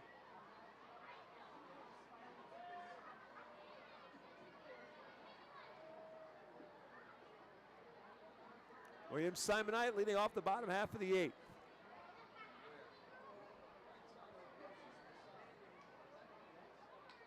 Just gets a piece of that one, stays alive at 3-2. That's a hearty soul sticking around tonight, despite the score, despite the cold. Watch the fireworks that will follow this one. Phil's with the series finale tomorrow afternoon. Then head on the road to Portland, Maine, as Simonite takes it up and in for a ball. So he's a leadoff base runner here in the 8th. First time a Phil has been walked tonight. Jake gave you the numbers for Brock Selvage that included no walks and 11 strikeouts. So you decide what's more impressive from a 21-year-old left-hander. Gave up no walks, struck out 11, 2 hits, and they were both soft hits at that. As Baron Radcliffe steps to the plate, I guarantee there's nobody more happy to see Brock Selvage out of his game than Baron Radcliffe, who struck out both times. He swings and makes contact on this one, fouls it into the 67 club and scatters a few at the picnic tables. And somebody came up with a souvenir because now there's some hugs going on down there. No balls and a strike to Radcliffe.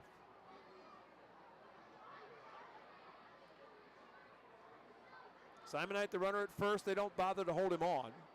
Swing and a miss. Way out in front of a changeup, and the count now no balls and 2 strikes to Baron Radcliffe.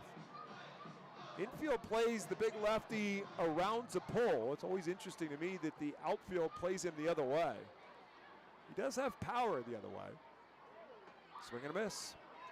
Another strikeout for Baron Radcliffe, his 3rd of the night, 1 out here in the 8th.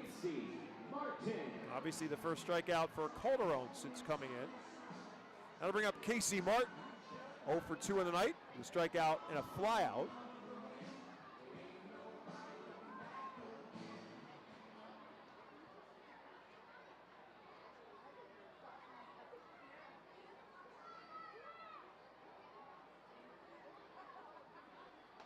First pitch there for a strike.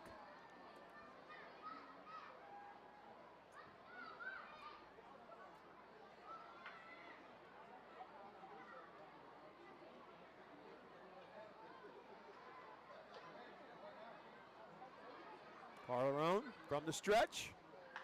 Grounded towards short. Vargas up with it, flips to second for 1. Relay is not in time. Casey Martin, good speed, legs it out. So he's safe at first, but there are now 2 outs in the inning. And that'll bring up Arturo De Freitas. Yerlin Calderon, 22-year-old right-hander, will turn 23 in August. Originally from San Francisco de Macorís in the Dominican Republic. Same hometown as Johan Rojas. As the right-hander takes a look now at Casey Martin at first base. And De Freitas takes the first pitch for a ball.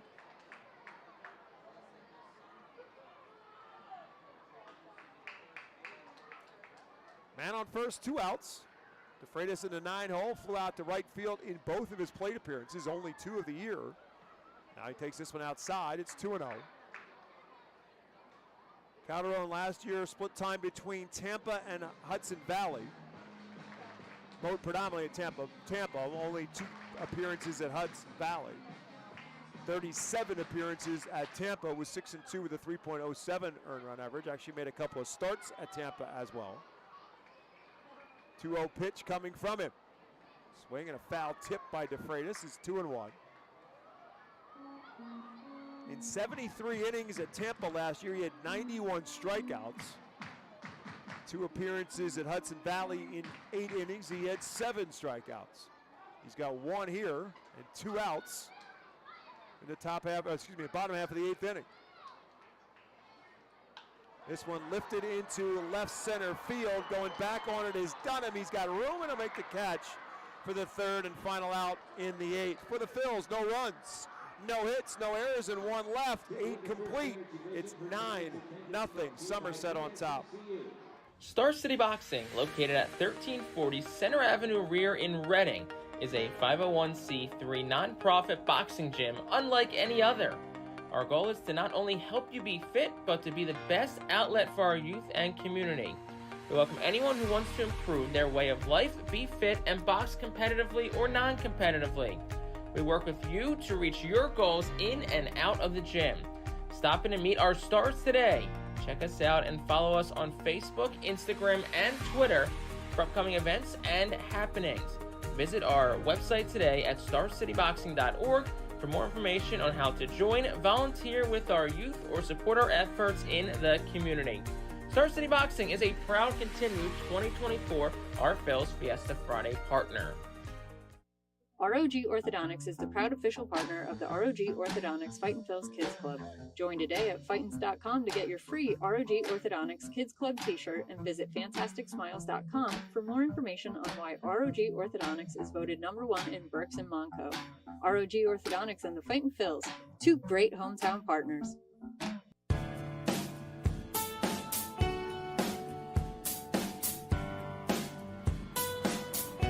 Top half of the ninth inning, and the Somerset Patriots back to the plate. They will send J.C. Escara, Elijah Dunham, and Jared Wagner to the plate. Matt Russell back out there for the Fightin' Phils to pitch his second inning of work. Gave up a run on the home run for Ben Cowles in the last inning. Noah Skiro started it. Only pitched 3 innings, gave up 6 runs. There, things were turned over to Andrew Baker. Baker pitched 2 innings. He gave up 2 runs. Yuri Ramos pitched 2 clean innings. And now Matt Russell back out for his second inning. And Escara at the plate.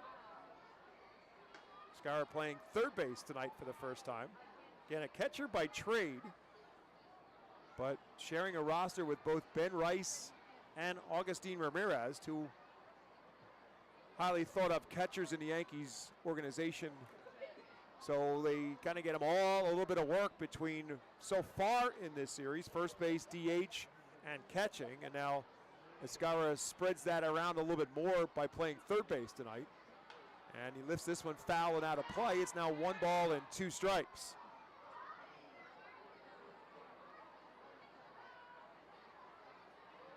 Ramirez is 22 years of age. Rice, the Dartmouth product, is 25. Escara, much more the veteran player. He's actually 29. That one had him in a foot, it looked like. He didn't really move the foot out of the way. He kind of gave up on the pitch as if he thought it was not going to hit him. And it did. And he went down hard.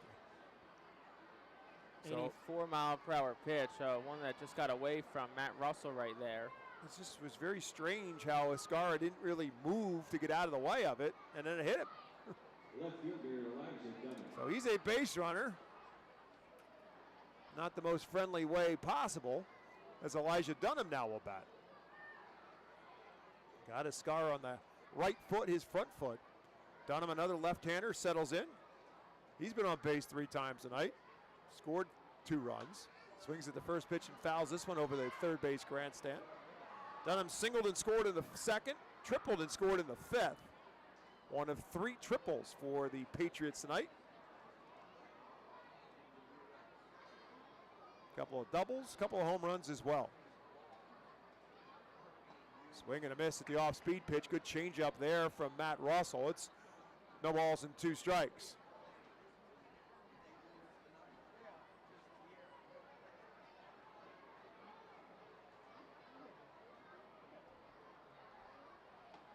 Just misses outside, trying to get him to chase, but he does not.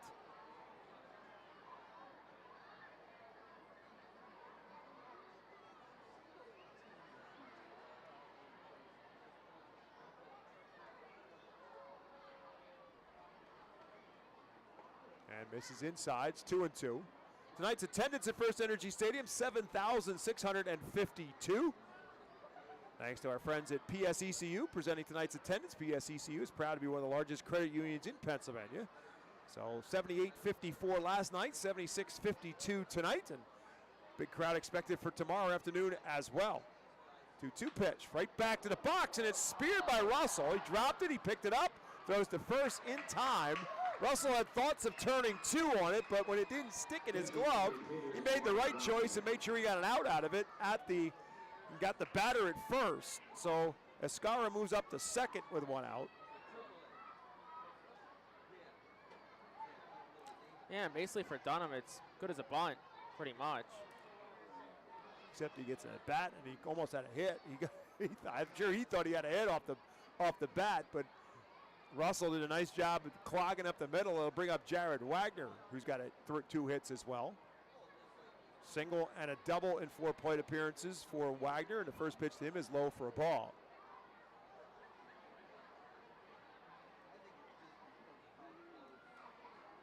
Patriots have banged out 29 hits in the last 2 nights.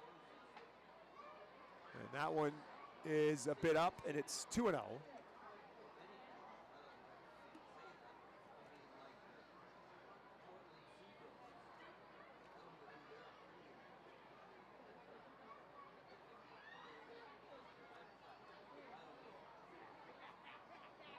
And that one's on the outside corner. It's 2-1.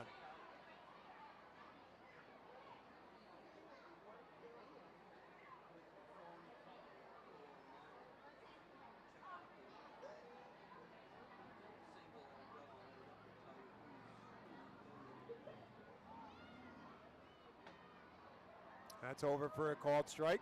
Wagner, another Arkansas product. Casey Martin in center field for the Fightins. Robert Moore, the shortstop for Reading, both Arkansas products as well. Wagner drafted out of Arkansas by the Yankees in the 9th round in last year's draft. So Wagner, the younger of those 3, as he fouls this one out of play. Actually, I shouldn't say that. He's actually older than Robert Moore, who was actually drafted at the 2022 draft.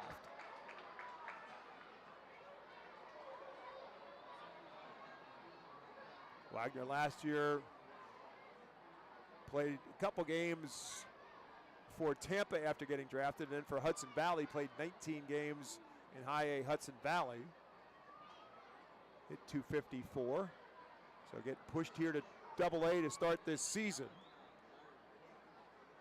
Now got 4 hits in the series. 3 balls and 2 strikes to him now. And that's in the dirt, ball 4. So Russell gives up his first walk after hitting the first batter of the inning. It's now 2 on and 1 out. And it'll bring up Aaron Polensky. No action in Reading's bullpen. There is some light throwing in Somerset's bullpen, so I have to assume Calderon gets the 9th at least to start. If he gets into trouble, then whoever's warming up would get in. So Polensky to the plate. Another conversation on the mound with William Simonite and one of his pitchers. That's at least the 3rd time that Simonite has gone out to talk to one of his pitchers. Kevin Stevens, the pitcher warming up for the Patriots in the bullpen. Aaron Polensky without a hit in the game tonight, but he does have an RBI, and he's been on base twice by way of walks. So officially he's 0 for 1. And the 1 was a line drive at the 3rd baseman, Trevor Schwecke. He walked, lined out, sacrifice fly and an RBI and a walk in 4 plate appearances. The first pitch to him is over for a called strike. Spencer Jones at the top of the order in the on-deck circle if Polensky can reach. And that one's in the dirt. It's 1-1.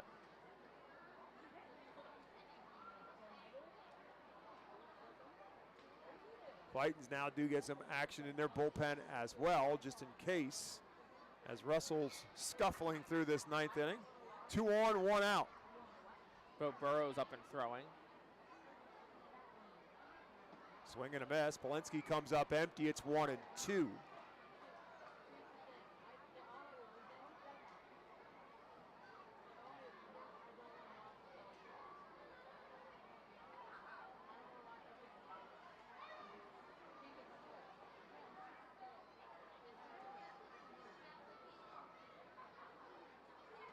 Way inside, the count is full.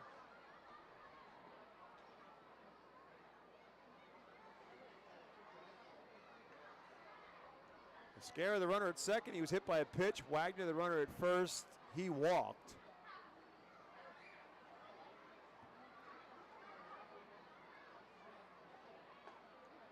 That's outside. Actually, it was 2-2. Now it's 3-2.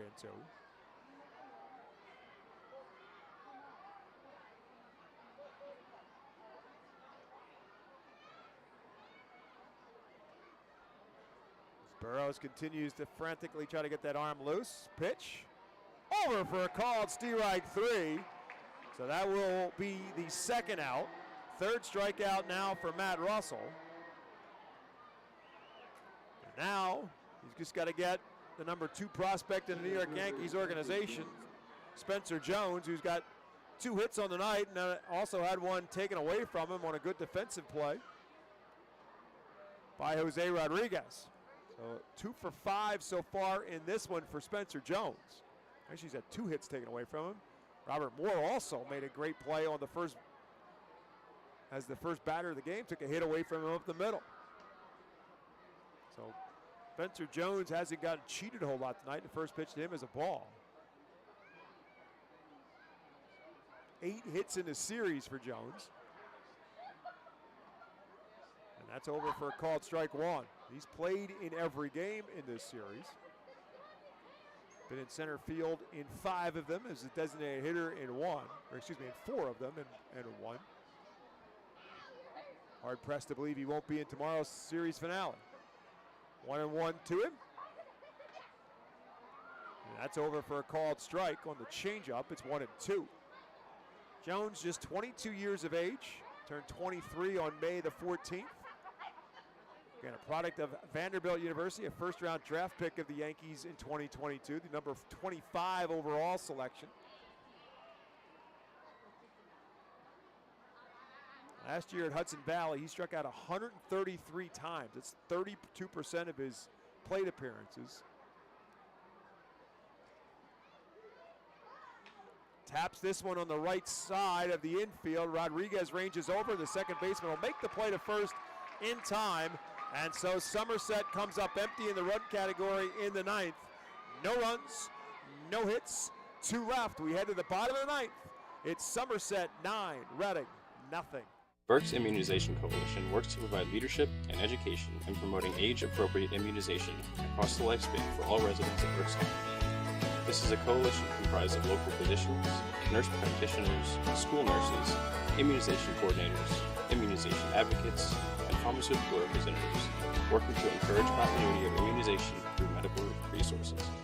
They focus on educating both the community and the providers. For more information, please visit www.immunizepa.org. Click Local Coalitions. Empowering communities one relationship at a time is our commitment at Tompkins. Our customers have thrived thanks to our focus on local lending and their commitment to the customers they serve. They do a great job, everything for us from our banking, our insurance, to our wealth management. Tompkins has always been there for us. We see a long relationship with Tompkins. They're good people. Tompkins, banking, insurance, wealth. Member FDIC Equal Housing Lender. Investment and insurance products are not FDIC insured, not bank guaranteed, and may lose value.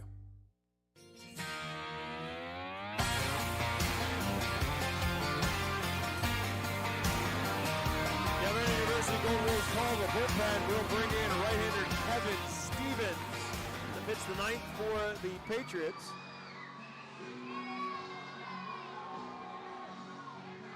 Stevens making his 5th appearance, 2-0 with a 7.04 earned run average, 7 2/3 innings, 9 hits, 6 runs, 11 strikeouts, and 3 walks.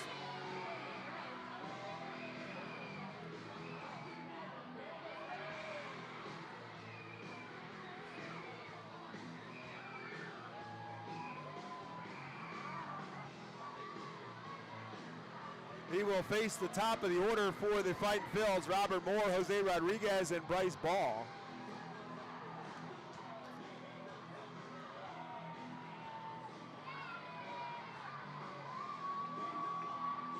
Now batting for the Fightin' Phils, shortstop Robert Moore. Moore 0 for 3 on the night. Phils with just 2 hits so far.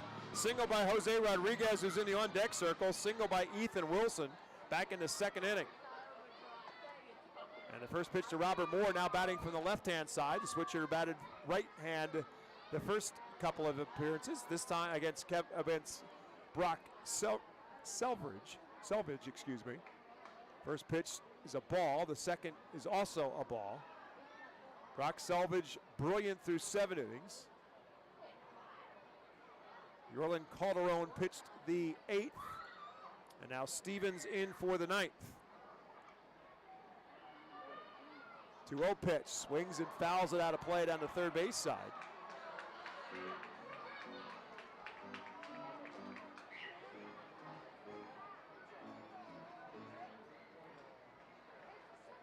Kevin Stevens, 6'2", 225-pound right-hander, comes with his 1-2 pitch. Ripped into right field.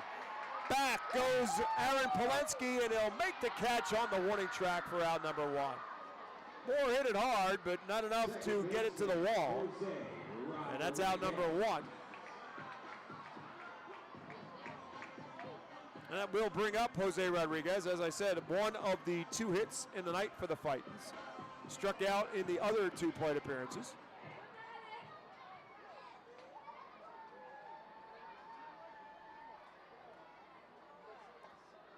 And first pitch swings and misses.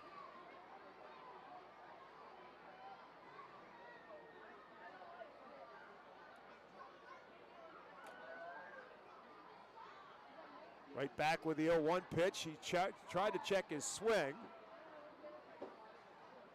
And I believe they're going to say that he went around. He did. Stevens did not pitch in 2023. 26-year-old right-hander went undrafted out of Texas Rio Grande Valley College. Signed with the Yankees in 2022. 0-2 pitch is way up high. It's ball 1, excuse me. Hard throwing right-hander, originally from Tucson, Arizona.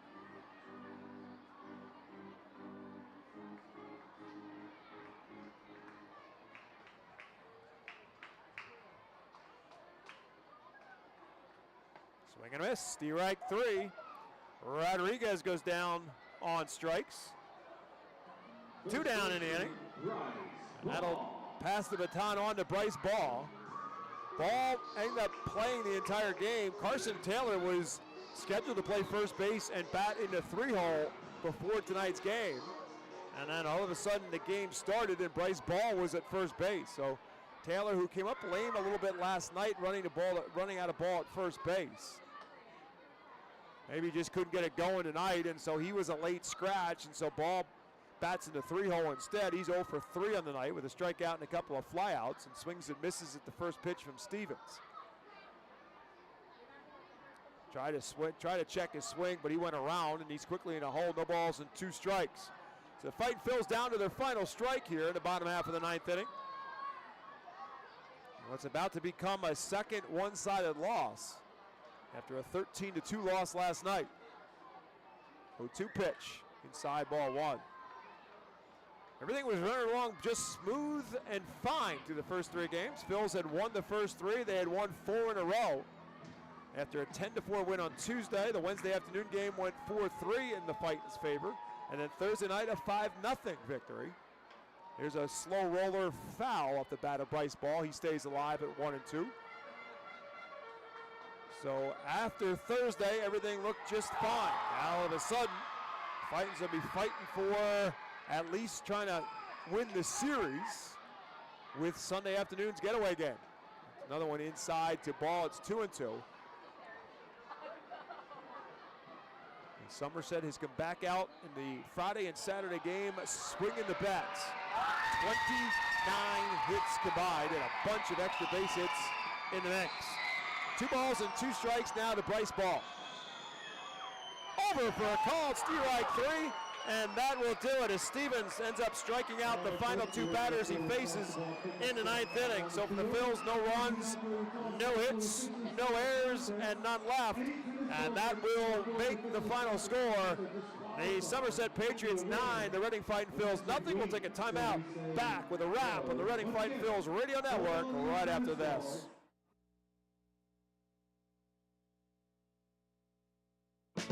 In continuation of the 275th anniversary of Reading celebration, The Art Phils will play as the Reading Keystones on all Thursdays in 2024.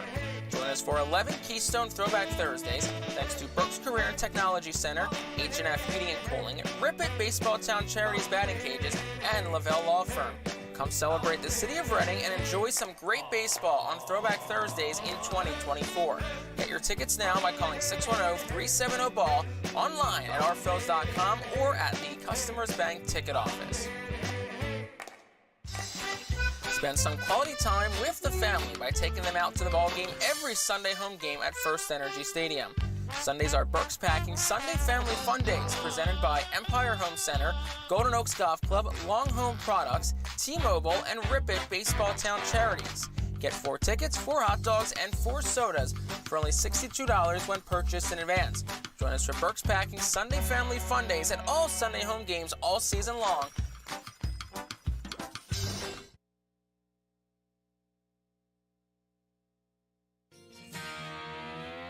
Welcome back to our post-game show with the Reading Fightin Phils come up empty tonight in game number 5 of this 6-game series against the Somerset Patriots.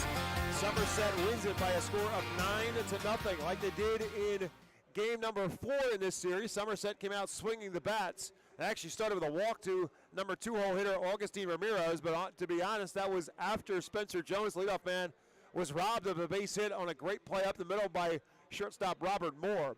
But Ramirez walked against Noah Skiro, then Ben Rice doubled to put runners at second and third. Ben Cowles followed it with a base hit to score Ramirez, and the Patriots were off and going with a 1-0 lead.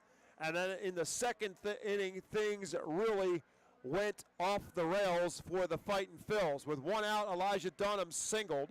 1 out later, it was a walk to Aaron Polensky. So 2 on and 2 out. But now flip the top of the order around, and Spencer Jones roped the ground ball down the third base line that rolled all the way into the Phillies bullpen for a triple, a 2-run triple at that for Spencer Jones. And then Augustine Ramirez followed with a home run over the left center field fence, a 2-run home run to make it a 4-0 advantage. But the Patriots were not done. The next hitter, Ben Rice, walked. Ben Cowles followed that with and went to second base on a pass ball. And then a single by Ben Cowles plated Ben Rice for what was then a 5-run inning and a 6-0 lead for the Patriots. Somerset added another single run in the 4th, and Ramirez was in the middle of that as well. A single by him, a walk by Rice, and then a triple by, extra base hit for Alexander Vargas. And that plated Augustine Ramirez. And after Ben Rice actually was forced out on a double play. So it was Ramirez was at third base, and then the triple by Alexander Vargas to bring home another run. That made it 7-0. And then the next inning, it was Dunham who led off with yet another extra base hit. This time it was a triple. 2 batters later, Aaron Polensky plated him with a sacrifice fly. And then finally the scoring stopped in the 8th inning. It was a solo home run, this time by Ben Cowles. So we ended up with 3 RBIs on the night. Augustine Ramirez with 3 RBIs as well, with a home run and a single. He scored 3 runs. Spencer Jones with a couple hits. He also drove in a couple. He was all Somerset tonight on the offensive side of things, as the Patriots had 13 hits and the Fightins with just 2. So to give you some final numbers in this one, for Somerset, 9 runs on 13 hits. They did not commit an error. They left 11 men on base. For the Phils, no runs on 2 hits, no errors, and they left just 3 men on base. And I haven't really given you the real story in this game, and that was the left-handed pitcher for the Somerset Patriots. Certainly Yankee fans have to be curious about the fate of Brock Selvage. The 21-year-old lefty was brilliant tonight for Somerset. He went 7 innings, gave up 2 hits, and they were both soft singles. One from Ethan Wilson and the other from Jose Rodriguez. That was it. He did not walk a batter, and he struck out 11 as well. He was replaced by Calderon, who did walk a batter in his 1 inning of relief, and then Kevin Stevens finished it off with a clean 9th inning as well. So for Somerset's pitchers combined, obviously the 9 innings, only the 2 hits, and they struck out 14 and walked just one. So it was a dominating pitching performance by Somerset, and they pounded the baseball as well, piling up the extra base hits time and time again. They had 2 doubles on the night, they had 3 triples on the night, and 2 home runs as well. So a little bit of everything with the bats in the hands. 7 extra base hits for Somerset mixed in of their 13 total hits. So Brock Selvage gets the win. He is 1-1. Noah Skiro takes the loss. He's 0-2. It has been a rough 2024 so far for Noah Skiro and his success so far. This one played in 2 hours and 30 minutes, and it was played in front of 7,652 here at FirstEnergy Stadium. Those folks are anxiously awaiting the start of another fireworks show here at the ballpark. And tomorrow afternoon, more baseball for you. It'll be a 3:15 start tomorrow afternoon. And as always, the Phils on a Sunday afternoon will be playing as the Reading Hot Dogs on a Sunday family fun day. And how much more fun can it be than that? Well, how about if we add the Philly Fanatic to the mix? And that'll certainly make it fun as well. The Fanatic will be here. It'll be a beautiful Sunday afternoon here at America's Classic Ballpark. Hope to see you out here. Lachlan Wells, the lefty who got the Phils the first win of this series, will start for Reading, and he'll be matched up against right-handed pitcher Zach Messenger for the Patriots. Those two started in that first game of the series, and again, the Phils won that game by a score of 10-4. So Reading won game 1, 2, and 3 in this series. Somerset wins game 4 last night and game 5 this one. The Patriots are now 9-11 on the season, and so too are the Reading Fightin' Phils at 9-11. So again, played in front of 7,652, and it was done so in 2 hours and 30 minutes. And it's all Patriots tonight. Somerset 9, Reading nothing. That's going to do it for our broadcast tonight. From my broadcast partner, Jake Starr, my name is Bob McCool. Thank you, as always, for listening to Reading Fightin' Phils baseball on the Reading Phils radio network. Hope you'll do the same tomorrow, but better yet, we would love to see you here at the ballpark. Somerset 9, Reading nothing. Thanks for listening, everyone. Have yourselves a great Saturday evening.